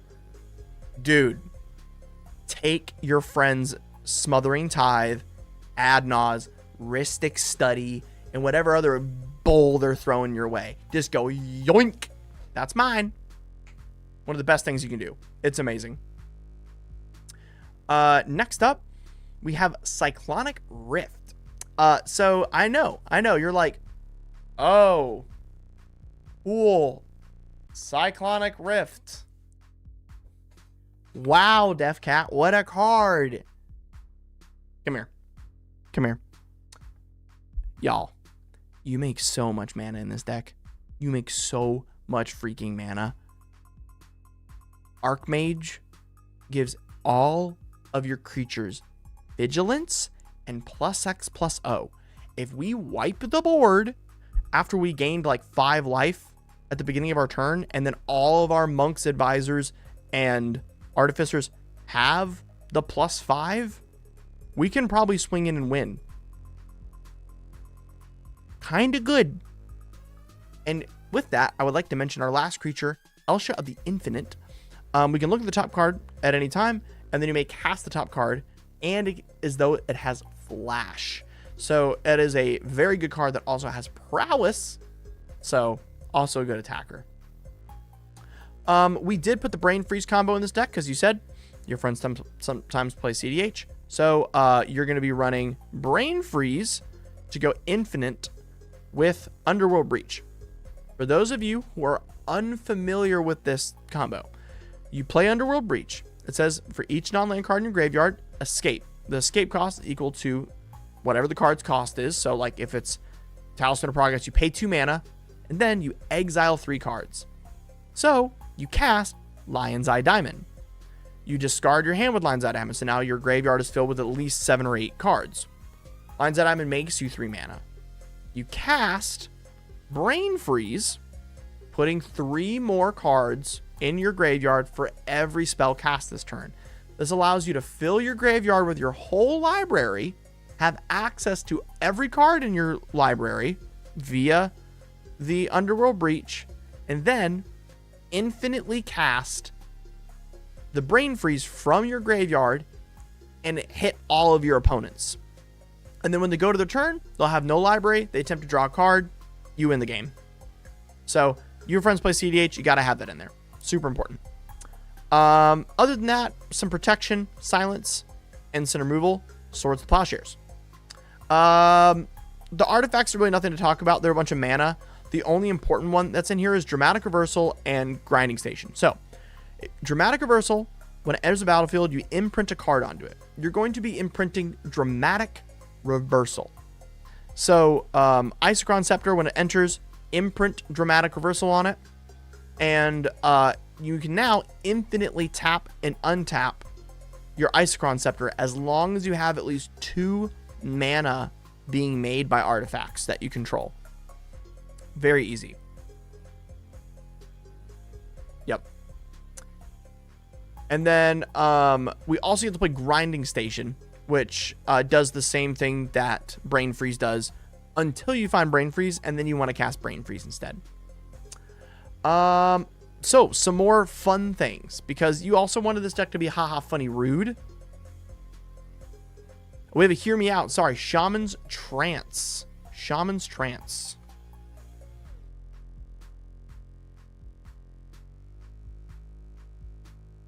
Until end of turn, other players can't play cards in their graveyards, and you may play cards from other players' graveyards as though they were in your graveyard. Yes. It's like, yeah, it's anti-breach tech, and then it's kind of like a worse mnemonic betrayal. I like it. It's a good card. I think you can play it in this deck. Absolutely. That is pretty cool. Also, one of my favorite sets ever. Judgment is an incredible set. Next up, we have Counterbalance. So, whenever an opponent casts a spell, you can trigger Counterbalance, or it will trigger Counterbalance. You can flip the top card of your library, and if they match the same mana value, the CMC of the card, it counters it. Or Power Balance. Whenever an opponent casts a spell, if it matches when you reveal the top card, you get to cast your card for free. Super fun. Super fun. Next. And also, just a little thing. If you have Counterbalance out and you have a Power Balance out, always trigger the Counterbalance first, because you want to counter it and then you want to play your thing for free. Jeskai Ascendancy, blue, red, white. Yeah, Fuzzy, it might not, but I'm sure you can find a spot for it. Whenever you cast a non-creature spell, creatures you control get +1/+1 until end of turn. Untap those creatures. And whenever you cast a non-creature spell, you may draw a card. If you do, discard a card. This goes infinite with our Bomberman combo. So when we do the Ariok Salvagers combo we talked about earlier, Ariok Salvagers plus Lineside Diamond, it'll infinitely pump all your creatures. And you can draw through your whole deck if you want to. Remora, we all know Mystic Remora. We get what it does. Rhystic Study, we get it.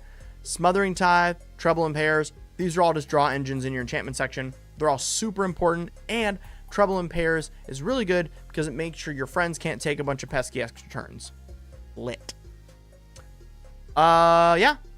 I think this is a pretty freaking solid deck, and I think you've gotten to the point where this list still has the cool Monk Advisor tech in it. It's got infinites that care about the commander, and you're putting so many cards in your hand that you're going to be gaining life and drawing cards. So I'm pretty happy with this. You might want to put more monks in this list like you talked about, and I think you can find room for it pretty easy. But yeah, very good.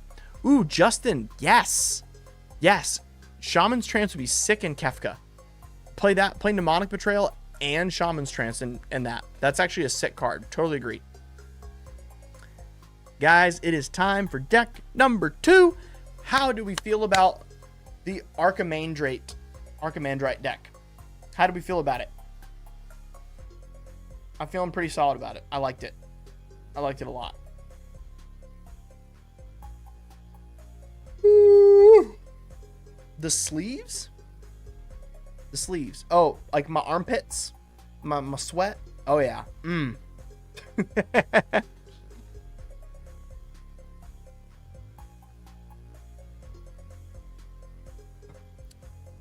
Off-topic question.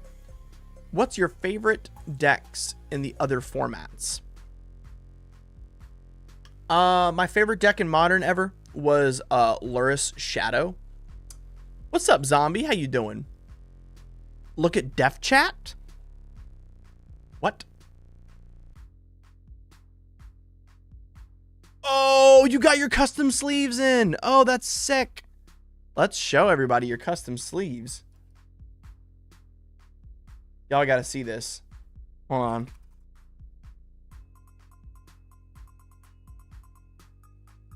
Let me rotate them. Oh, this is sick. Heck yeah. I think you guys will be able to see this. Hold on. Whoop. Hold on. Oh, here we go. Yo. Those are pretty cool. Those are sick, dude. Congratulations. Those look hot. Thanks, Def. Definitely a punch up from what I had envisioned. I'm glad. I'm glad you're punching up. But Ross, yeah, I think it's definitely Lurrus Shadow from Modern and or Tron. For Pauper, it was the Disciple of the Vault deck that's now banned. In standard for a very long time, it was mono green Stompy. I loved mono green Stompy. But standard today is probably the Jund pile with Dark Confidant currently. Yeah. All right, y'all, our fourth deck of the day. Let's get it up here.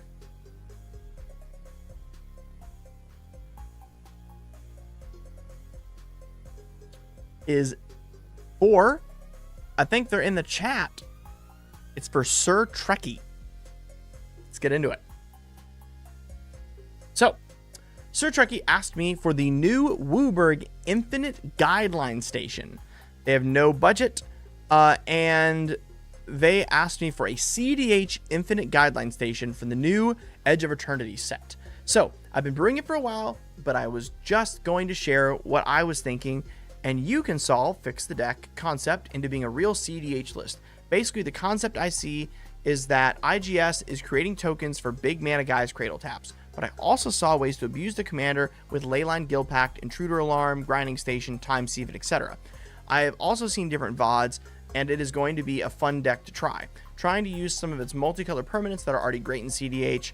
I'm a Grueler enjoyer, even in CDH. Redshift I use to Itali, so this isn't my wheelhouse, but I'm trying to make use of it to learn some more by playing something new and unsolved at the moment. If it truly isn't CDH, no matter what you do, we'll just say it's bracket 4, and I'd be down for that as well. I believe in this commander, y'all. It's time. It's time to show you some bracket 5 Infinite Guideline Station. So, Infinite Guideline Station is a Wooburg commander. As a result of the change in the rules, you can now run this as your commander. It was changed a little while back, so that way artifact creatures can be your commanders. I'm also going to update it as the currently being brewed commander. On my other monitor real quick, save as, PNG, replace, okay, flatten, done. And so Infinite Guideline Station is going to allow us, whenever it ETBs, to make a 2/2 colorless robot artifact token for each multicolored permanent. And then we can use those to station it. Oh, Hero Order, if you would like to get a deck done, you go to the Patreon and you subscribe to tier number 3, or you can also buy a deck tech on the channel here on my shop. So there's 2 ways to do it.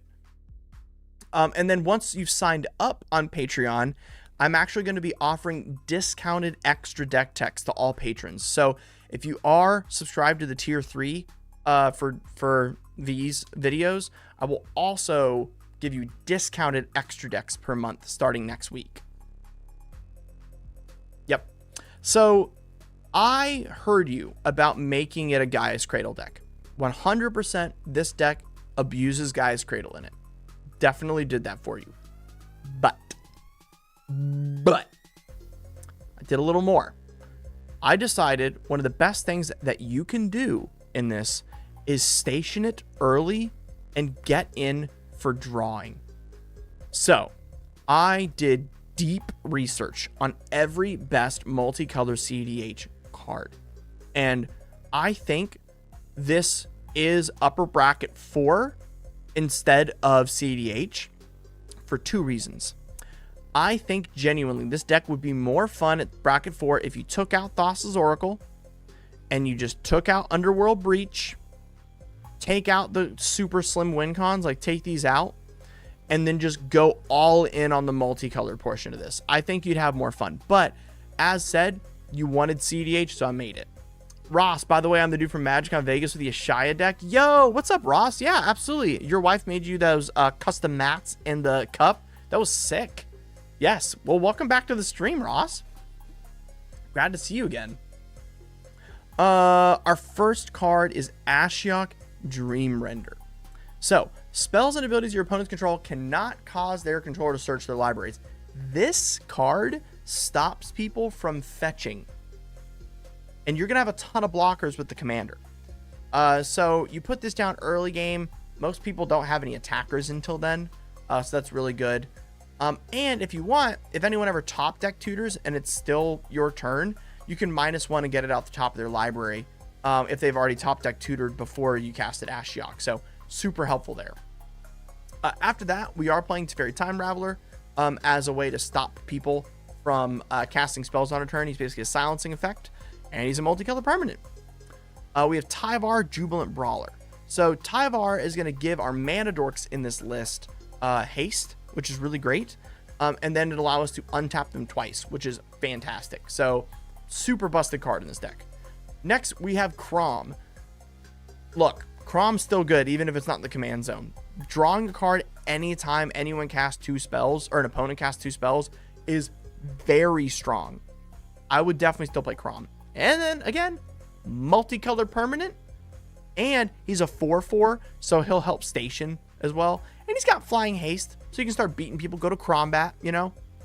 Basim Ib Ishak. So, most people don't know this card, so I'm going to read it. Whenever you cast a historic spell, draw a card. Basim can't be blocked until end of turn. This only triggers once per turn.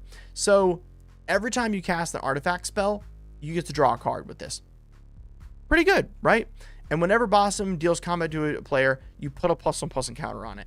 So it grows, you're going to be attacking with it, it's multicolored, and it draws you cards. I think that fits the game plan here. I will play it both. I want to see your CDH view on it, though. Yes. Next is Bloom Tender. This is going to tap for 5 mana once our commander's out. It's very good. And remember, your commander can just be out. It doesn't even need to be stationed yet. So it helps you turbo out a lot of things. Deathrite Shaman. It's a multicolored permanent. Come on. So it instantly ups your multicolor count, and it's a mana dork. I did include Delighted Halfling because I do really want you to have an uncounterable station. Very helpful. Also, you have an insane amount of legendary creatures in the regular creature. Like, sweet. So Delighted Halfling does help you cast them. Elvish Spirit Guide and Simian Spirit Guide.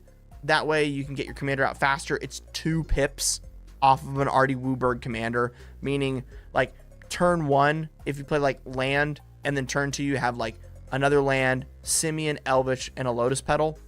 You've got your commander, which is really cool. Or like even if you went like land, Delighted Halfling, and then land, Elvish Spirit Guide, Simian Spirit Guide, turn 2 Wooburg commander, which is so sick. Esper Sentinel. You just can't give this up. It's too good. You gotta have it in CDH, even though it's not multicolored. But sticking back with multicolored, Feyburrow Elder. For each color among permanents you control, add 1 mana of that color. Boom, baby! Another Wooburg mana accelerator, and it's multicolor. Kutzel, Grand Abolisher, except multicolor, baby. Heck yeah! Another CDH staple, Lotho. It's going to allow you to make extra mana whenever anyone casts, or even you cast a second spell. And we definitely need those treasure tokens. So an early Lotho normally turns into a turn 2 station, which is sick. Now, one of my favorite inclusions into this deck, and I love this card in this deck. You're going to make a lot of tokens, right? Whenever you cast Infinite Guideline Station. So, when it enters, if you have Marnius Calgar out and you make like 4, you're going to draw 4 cards. Super helpful. And this deck already makes a ton of tokens anyway, so Marnius Calgar is just like totally cracked. We're going to run Mockingbird because we do want to copy other people's really good creatures. Mockingbird's turning into a CDH staple. Definitely suggest playing it. We're going to play Notion Thief because it is a multicolored permanent, which is really helpful, and it's really good against your friends that are going to be playing Mystic, Esper Sentinel, and all these things that draw them lots of cards. So Notion Thief, super helpful. Kennen, double your mana, and it's a multicolor permanent. Kinda good. It's pretty freaking good. Talion Kindly Lord, draws you cards, is a multicolor permanent. Hell yeah. Thrasios. So, there's a lot of ways to make infinite mana in this list, and especially because we have Gaia's Cradle already, I thought Thrasios was just a shoo-in. And then Tivit, Seller of Secrets. Oh, Marnius Calgar does say 1 or more tokens. That is correct. So you will be only drawing 1. That is true. But this deck still does make a lot of tokens, so I will stand by that one. But you are correct. Thank you for catching that. But you know what doesn't make all the tokens all at once is Tivit. Tivit says when it enters the battlefield or deal combat damage, each player starting with you votes. And for each evidence vote or each bribery vote, you're going to be making a token. And those do happen independent of one another. So Tivit plus Marnius will draw you a card on every single vote. Super cracked. Next, we are playing Timon of the Weaver. Timon of the Weaver, at the beginning of your post-combat main phase, you may pay X life, draw that many cards. It's a multicolor permanent that draws you cards, and you're going to have a bunch of 2/2s to swing with that are kind of like fodder at this point. So Timna makes use of them. Last is Valley Flood Caller. Every CDH deck should be playing Valley Flood Caller right now. After that, we've got the regular tutor suite. We have Diabolic Intent, Gamble, and Demonic Tutor. You get the Diabolic Intent, those 2/2s away you don't care about. We're running Get Probe so we can look into people's hands before we go for any Hail Mary plays, plus draw a card. Plus, it's a free spell. And then Rite of Flame to get us ramping out. After that, we went with a very, very simple counterspell package. We went for Delay, which is a hard counter, Force of Negation, Force of Will, Misdirection, Mindbreak Trap, Mental Misstep, Flusterstorm, and Swan Song. Notably, we are not playing any of the angly type counter spells. And as you also may notice, we're not running Fierce Guardianship, we're not running Deadly Rollick, and we're not running the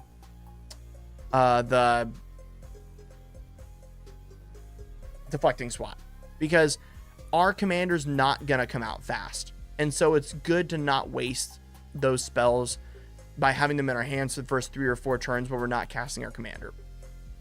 We're going to be running Cabal Ritual. We're going to be running Dark Ritual because we need mana.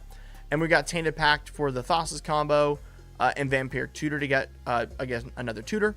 And then Crop Rotation because we are, in fact, on Gaia's Cradle.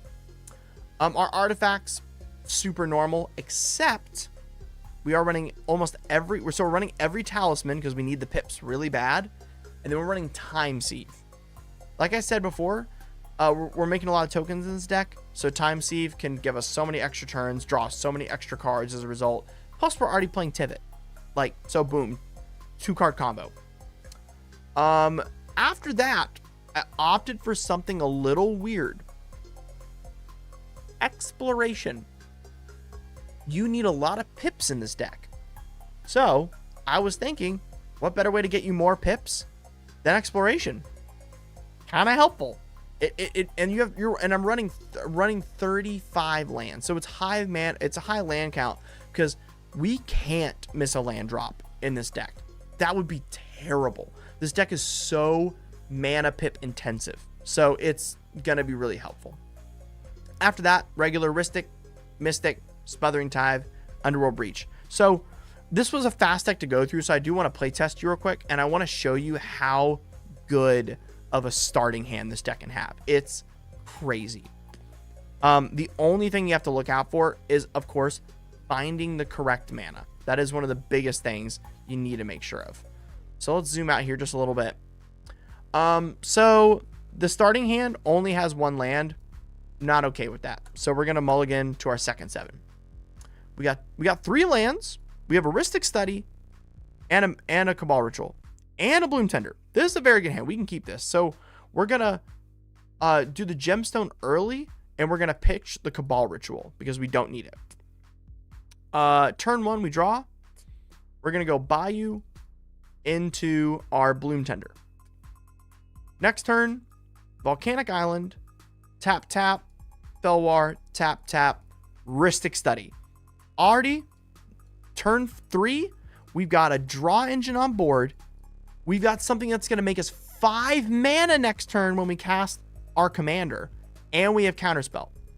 So let's say on turn 2, someone draws us 1 card. Cool. Next turn, draw. We're going to 1, 2, 3, 4, and then our land drop for turn 5. Cast our commander. Boom. Tap our Bloom Tender. Make 5 mana. Cast our Talisman. And we're going to make no robots, sadly. So this hand just didn't find any Wooburg, which sucks. But on turn 3, Normally someone tries to win the game. We're probably going to have to cast the Mental Misstep to help, and we'll probably draw around 3 cards from that. Go into turn 4. We're going to play our land, play Faber Elder. We've got Counterspell Magic. We have a draw engine on board, and we're going to start stationing because we don't need this. And then Faber Elder is also 5 power right now. Whoops, remove a counter. How do I remove a counter? Reset. There we go. Awesome. So we can station 6. So now we have 6 power stationed on to Infinite Guideline Station. And then during those other people's turns, they try to win the game. They draw us 2 cards. We hit them with the delay, help the table out, go to our next turn. Land. We have Exploration. We have Ashiok to keep them huddled down. And then ready? Station. Infinite Guideline Stations now online. Attack in. And we have 4 multicolored permanents on the battlefield. And so we can draw 4 cards. Now we have an Esper Sentinel. Now we have a Valley Flood Collar. We have a Lion's Eye Diamond out. And we get to play another land due to Exploration. As you can see, this deck 1000% can do the CDH thing. Right? We didn't draw well. We drew a bunch of lands, which is fine. So you might want to tease the land count, but I liked it personally. Bloom Tender is just insanely cracked. Yeah, I think we're pretty happy with that. That was pretty awesome. We got one last commander. We got one more commander for the rest of the day, y'all, and then we're done. Let me find her.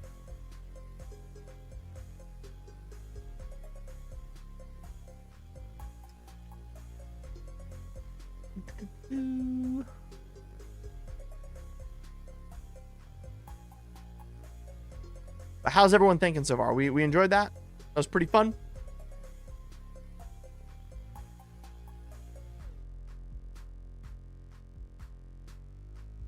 Oh, it does count itself.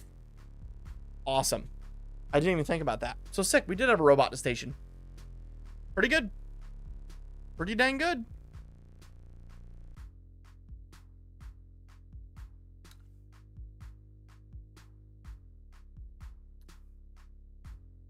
Nice. Glad Sir Trekkie. What's up, Codex Resist? Our next deck was submitted by Matt Grand. Preferred name is Matt. And their preferred coffee order is actually green tea with honey and nice mint. Ooh. We got a lot of tea guys today. I like that. I'm going to start including that. What's your favorite coffee and or tea? Or both when I ask. But let's get into this.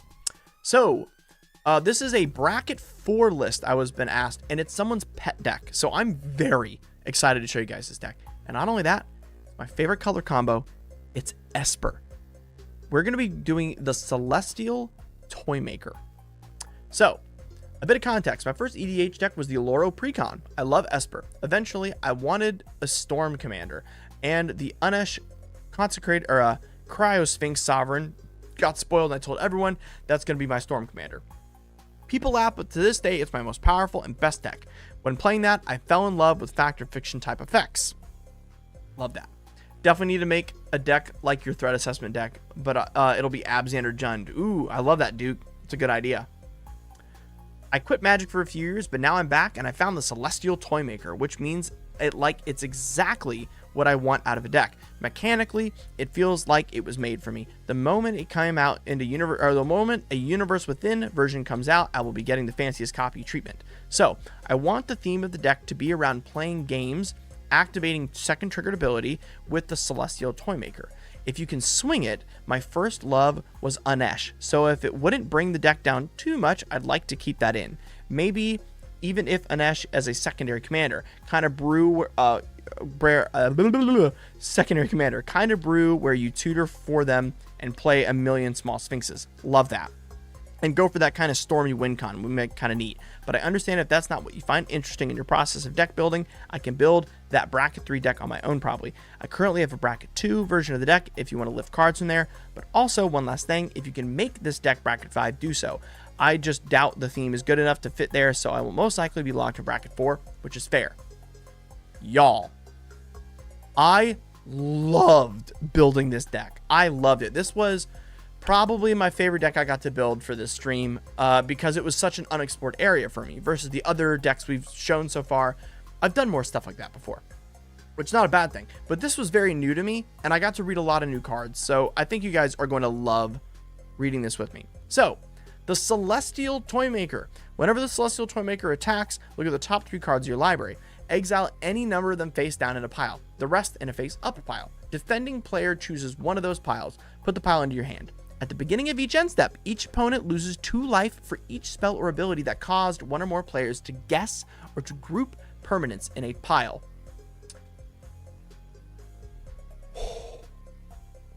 Oh, I'm so happy, Duke. I'm so happy for that.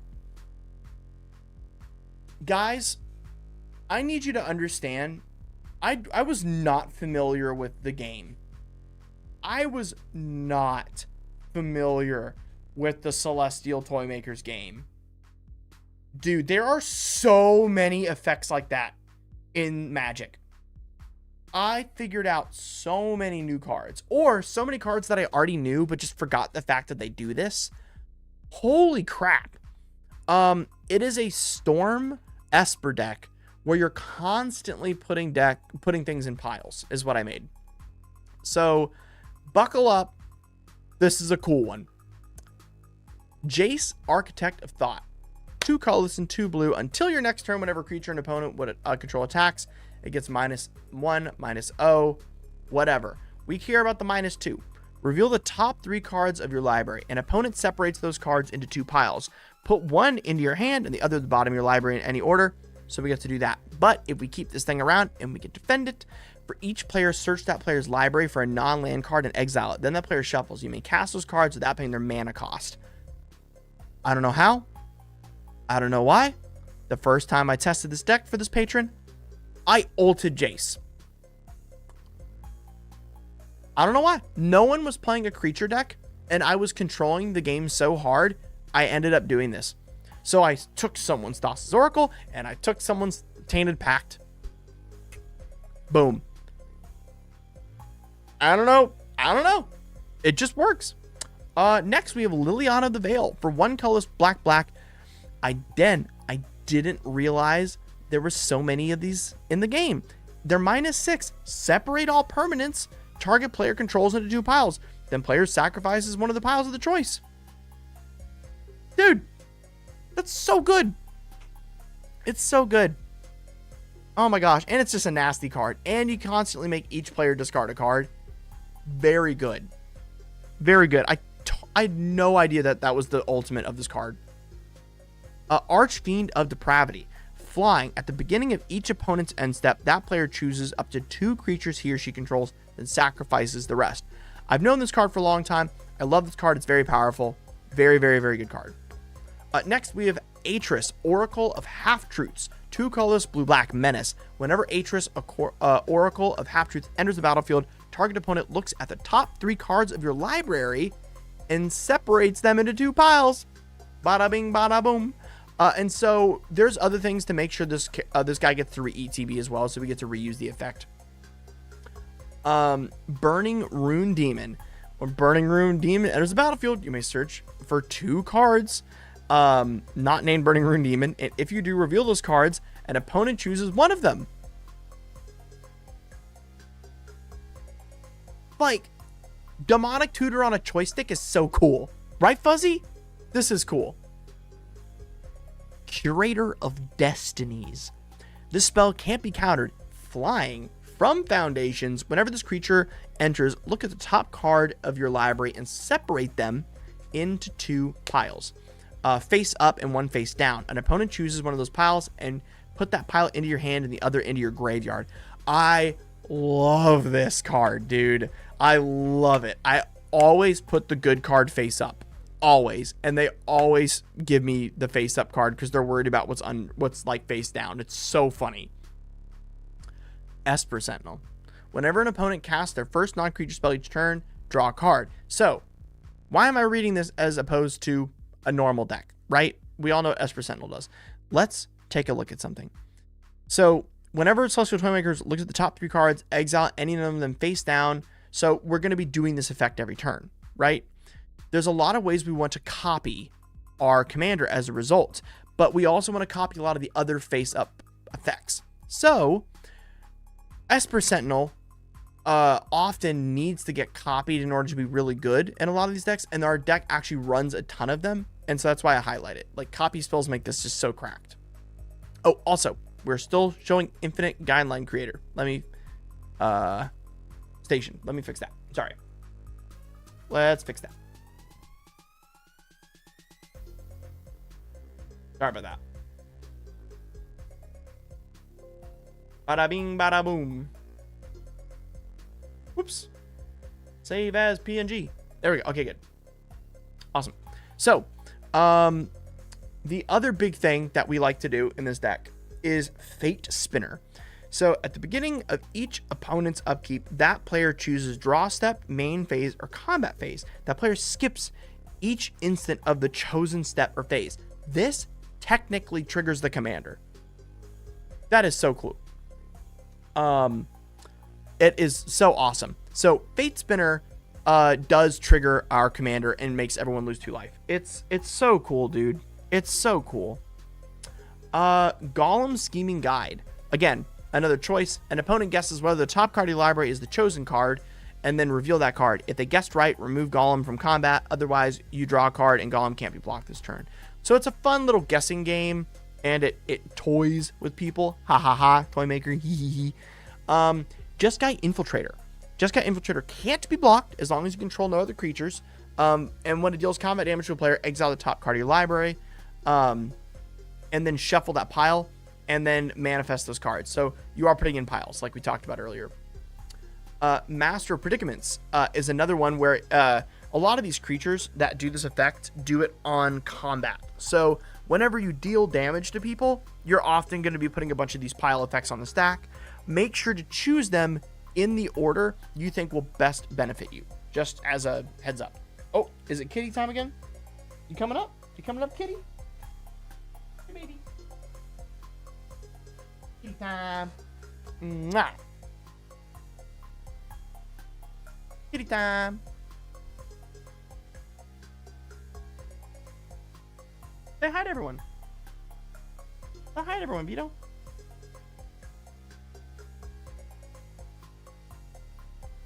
Isn't he a good boy? Isn't he a good boy?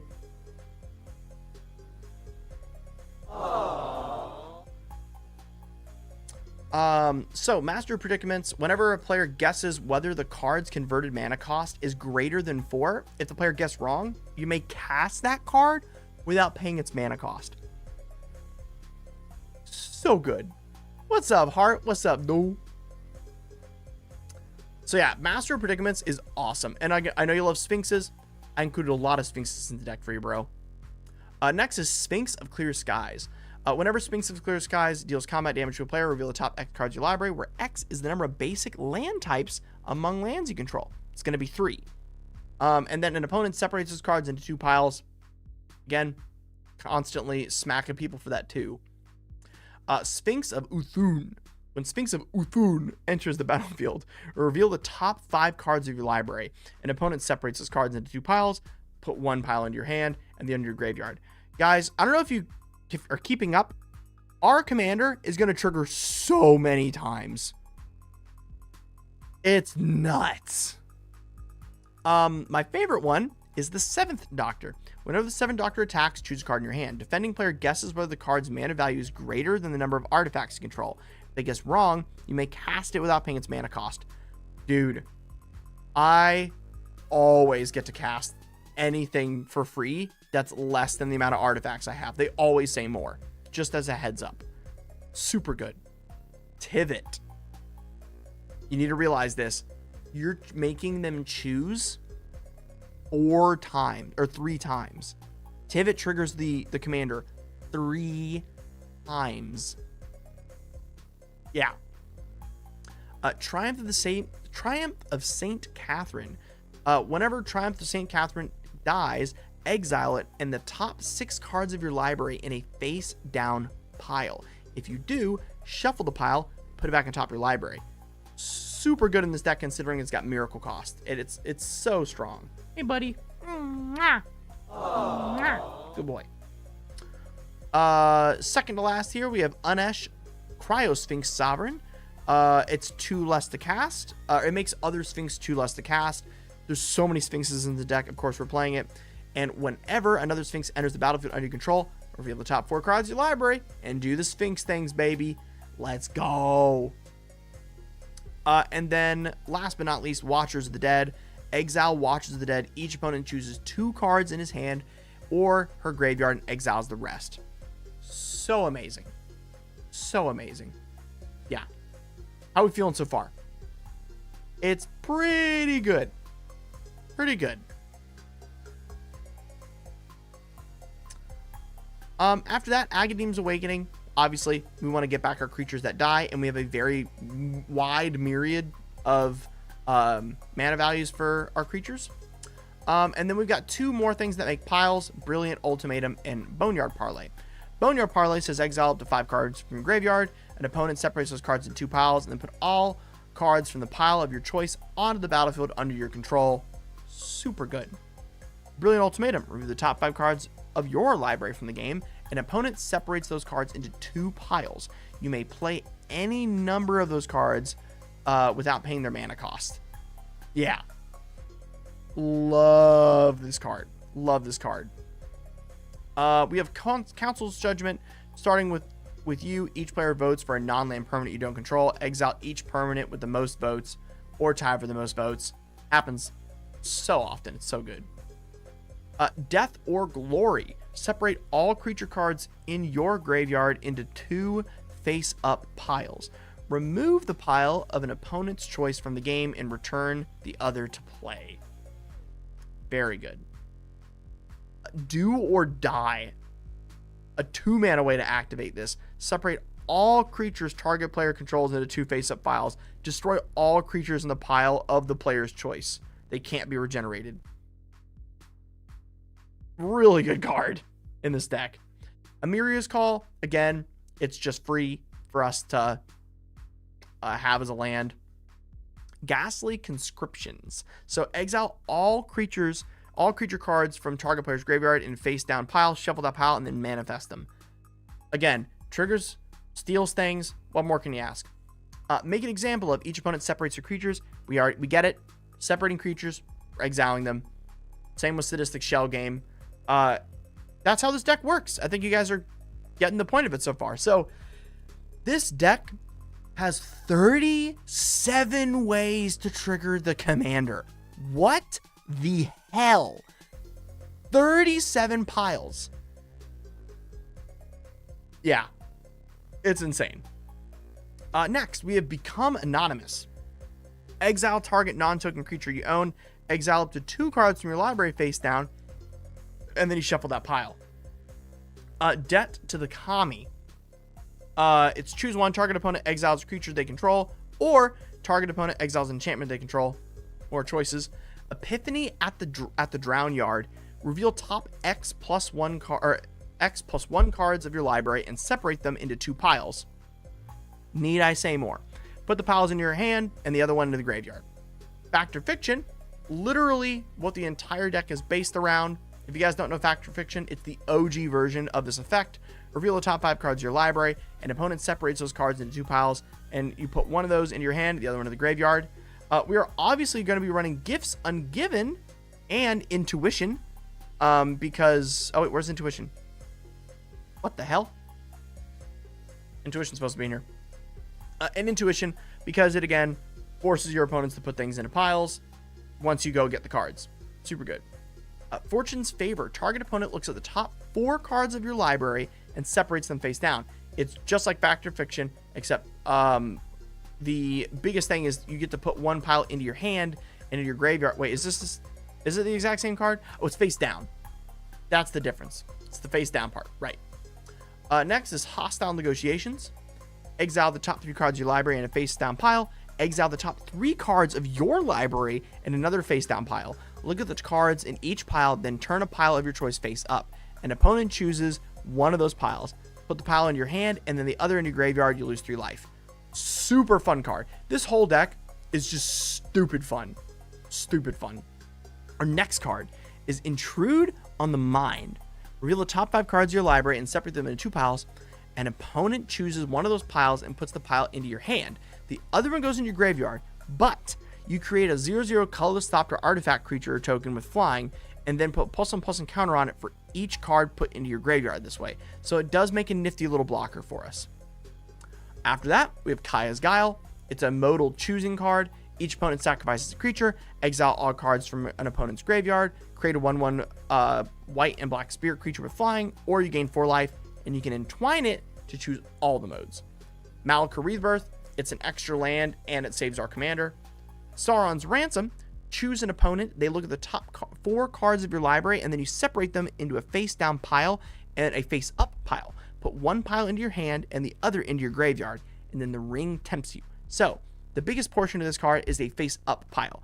Any card like this in this deck that says a face-up pile, always choose what you want in the face-up pile. Almost always. It's the best mind game you can do. Sheoldred's Edict. Super insanely flexible card, and they have to choose, and it activates the commander. Just amazing. Split Decision. Will of the Council. Love these cards. Choose target instant or sorcery spell. Starting with you, each player votes Denial or Duplication. If Denial gets more votes, counter the spell. If Duplication gets more votes, copy the spell. And you can choose new targets. Love this card. Super fun. Truth or Tale. Reveal the top 5 cards of your library and separate them in 2 piles. An opponent chooses one of the piles. Put a card from the chosen pile into your hand. Put the rest of them at the bottom of your library in any order. It's only 2 mana for this effect. 2 mana to look at 5 cards. Pretty good. So, the only big thing I put here in the artifacts are some shrouding spells. So like Silver Shroud Costume, Lightning Greaves, Mithril Coat, Celestial Armor. I added in a ton of ways to give your commander shroud. A Whisper Silk Cloak as well, and Liar's Pendulum is also just another way to make new things, but it's Brother's Regalia. I wanted to make sure your commander stayed safe. People are eventually going to get annoyed about it and take care of it. I added a ton of ways to give them hexproof or shroud. Super helpful. Enchantments. Blood Chief's Ascension. A lot of people are going to be putting a lot of cards in their graveyard with this deck, so it's a nice way to also drain them for more life, and your commander is going to activate Blood Chief's Ascension really easily due to its triggered ability. Fight or Flight. Again, it's another separate creatures card, and then only the separated creatures they choose can attack. Leyline of Anticipation. We want flash with this deck. It's very helpful. The Mirror Room, which allows you to do another reflection ability, and allows you to re-trigger other ones as well. Parallel Thoughts. It's another separate card. Search your library for 7 cards and then do piles. If you would draw a card, you may instead put the top card of the pile into your hand. Pretty sick. I think honestly this card is like super underplayed and really fun. It's like a weird reverse Doomsday card, if you want to think of it. And then we're running Ristic and Smothering because obviously we need those effects. And last but not least, Toymaker's Trap. At the beginning of your upkeep, secretly choose a number between 1 and 5 that hasn't been chosen. If you do, an opponent guesses which number you chosen, then reveal that number you chose. If they guessed wrong, they lose life equal to the number they guessed. Woof. Call the sandbox. Yeah, call it the sandbox decks with all the piles you get to make. I love that. I love that. Guys, this was our last deck of the day. How are we feeling? I loved all the decks everyone put in today. Now, again, if you're watching, if you enjoyed this chat, got to watch it, really enjoyed it, guys, go to the Patreon, go get your deck, help support me so I can do this full time. I think you guys will really enjoy whatever I give you. I don't think anyone's been upset so far. We've had one deck get a little wonky. That's it. But I am going to pray us out real quick. We're going to end here real quick. Let's get our music going. Don't want to miss this. Don't get some blessed. Guys, thank you so much for supporting me. Thank you so much for being a part of my life and being a part of me being able to do this full time. It means the world to me that I'm able to do this. Genuinely, this is my dream come true. So guys, God, I pray that everyone in this chat, everyone who supports me here with me, learns of you, gets to love you, and is blessed. I hope all of you have a protected weekend. I hope all of you have wonderful Magic games. I hope nothing but loving relationships in your life and good fortune going forward, as well as you being able to know what love is. Because I'm feeling it right now. And I'm very thankful for all of you. Seriously. Thank you again for supporting me. Thank you again for a wonderful stream. Y'all are the best. And I cannot wait for next week's stream. There's so many decks coming. Thank you guys. God bless. I'll see you guys at the Steel Series 20K this weekend if you're going, and you'll catch me on stream there. Bye-bye. Bye-bye, chat. Bye-bye.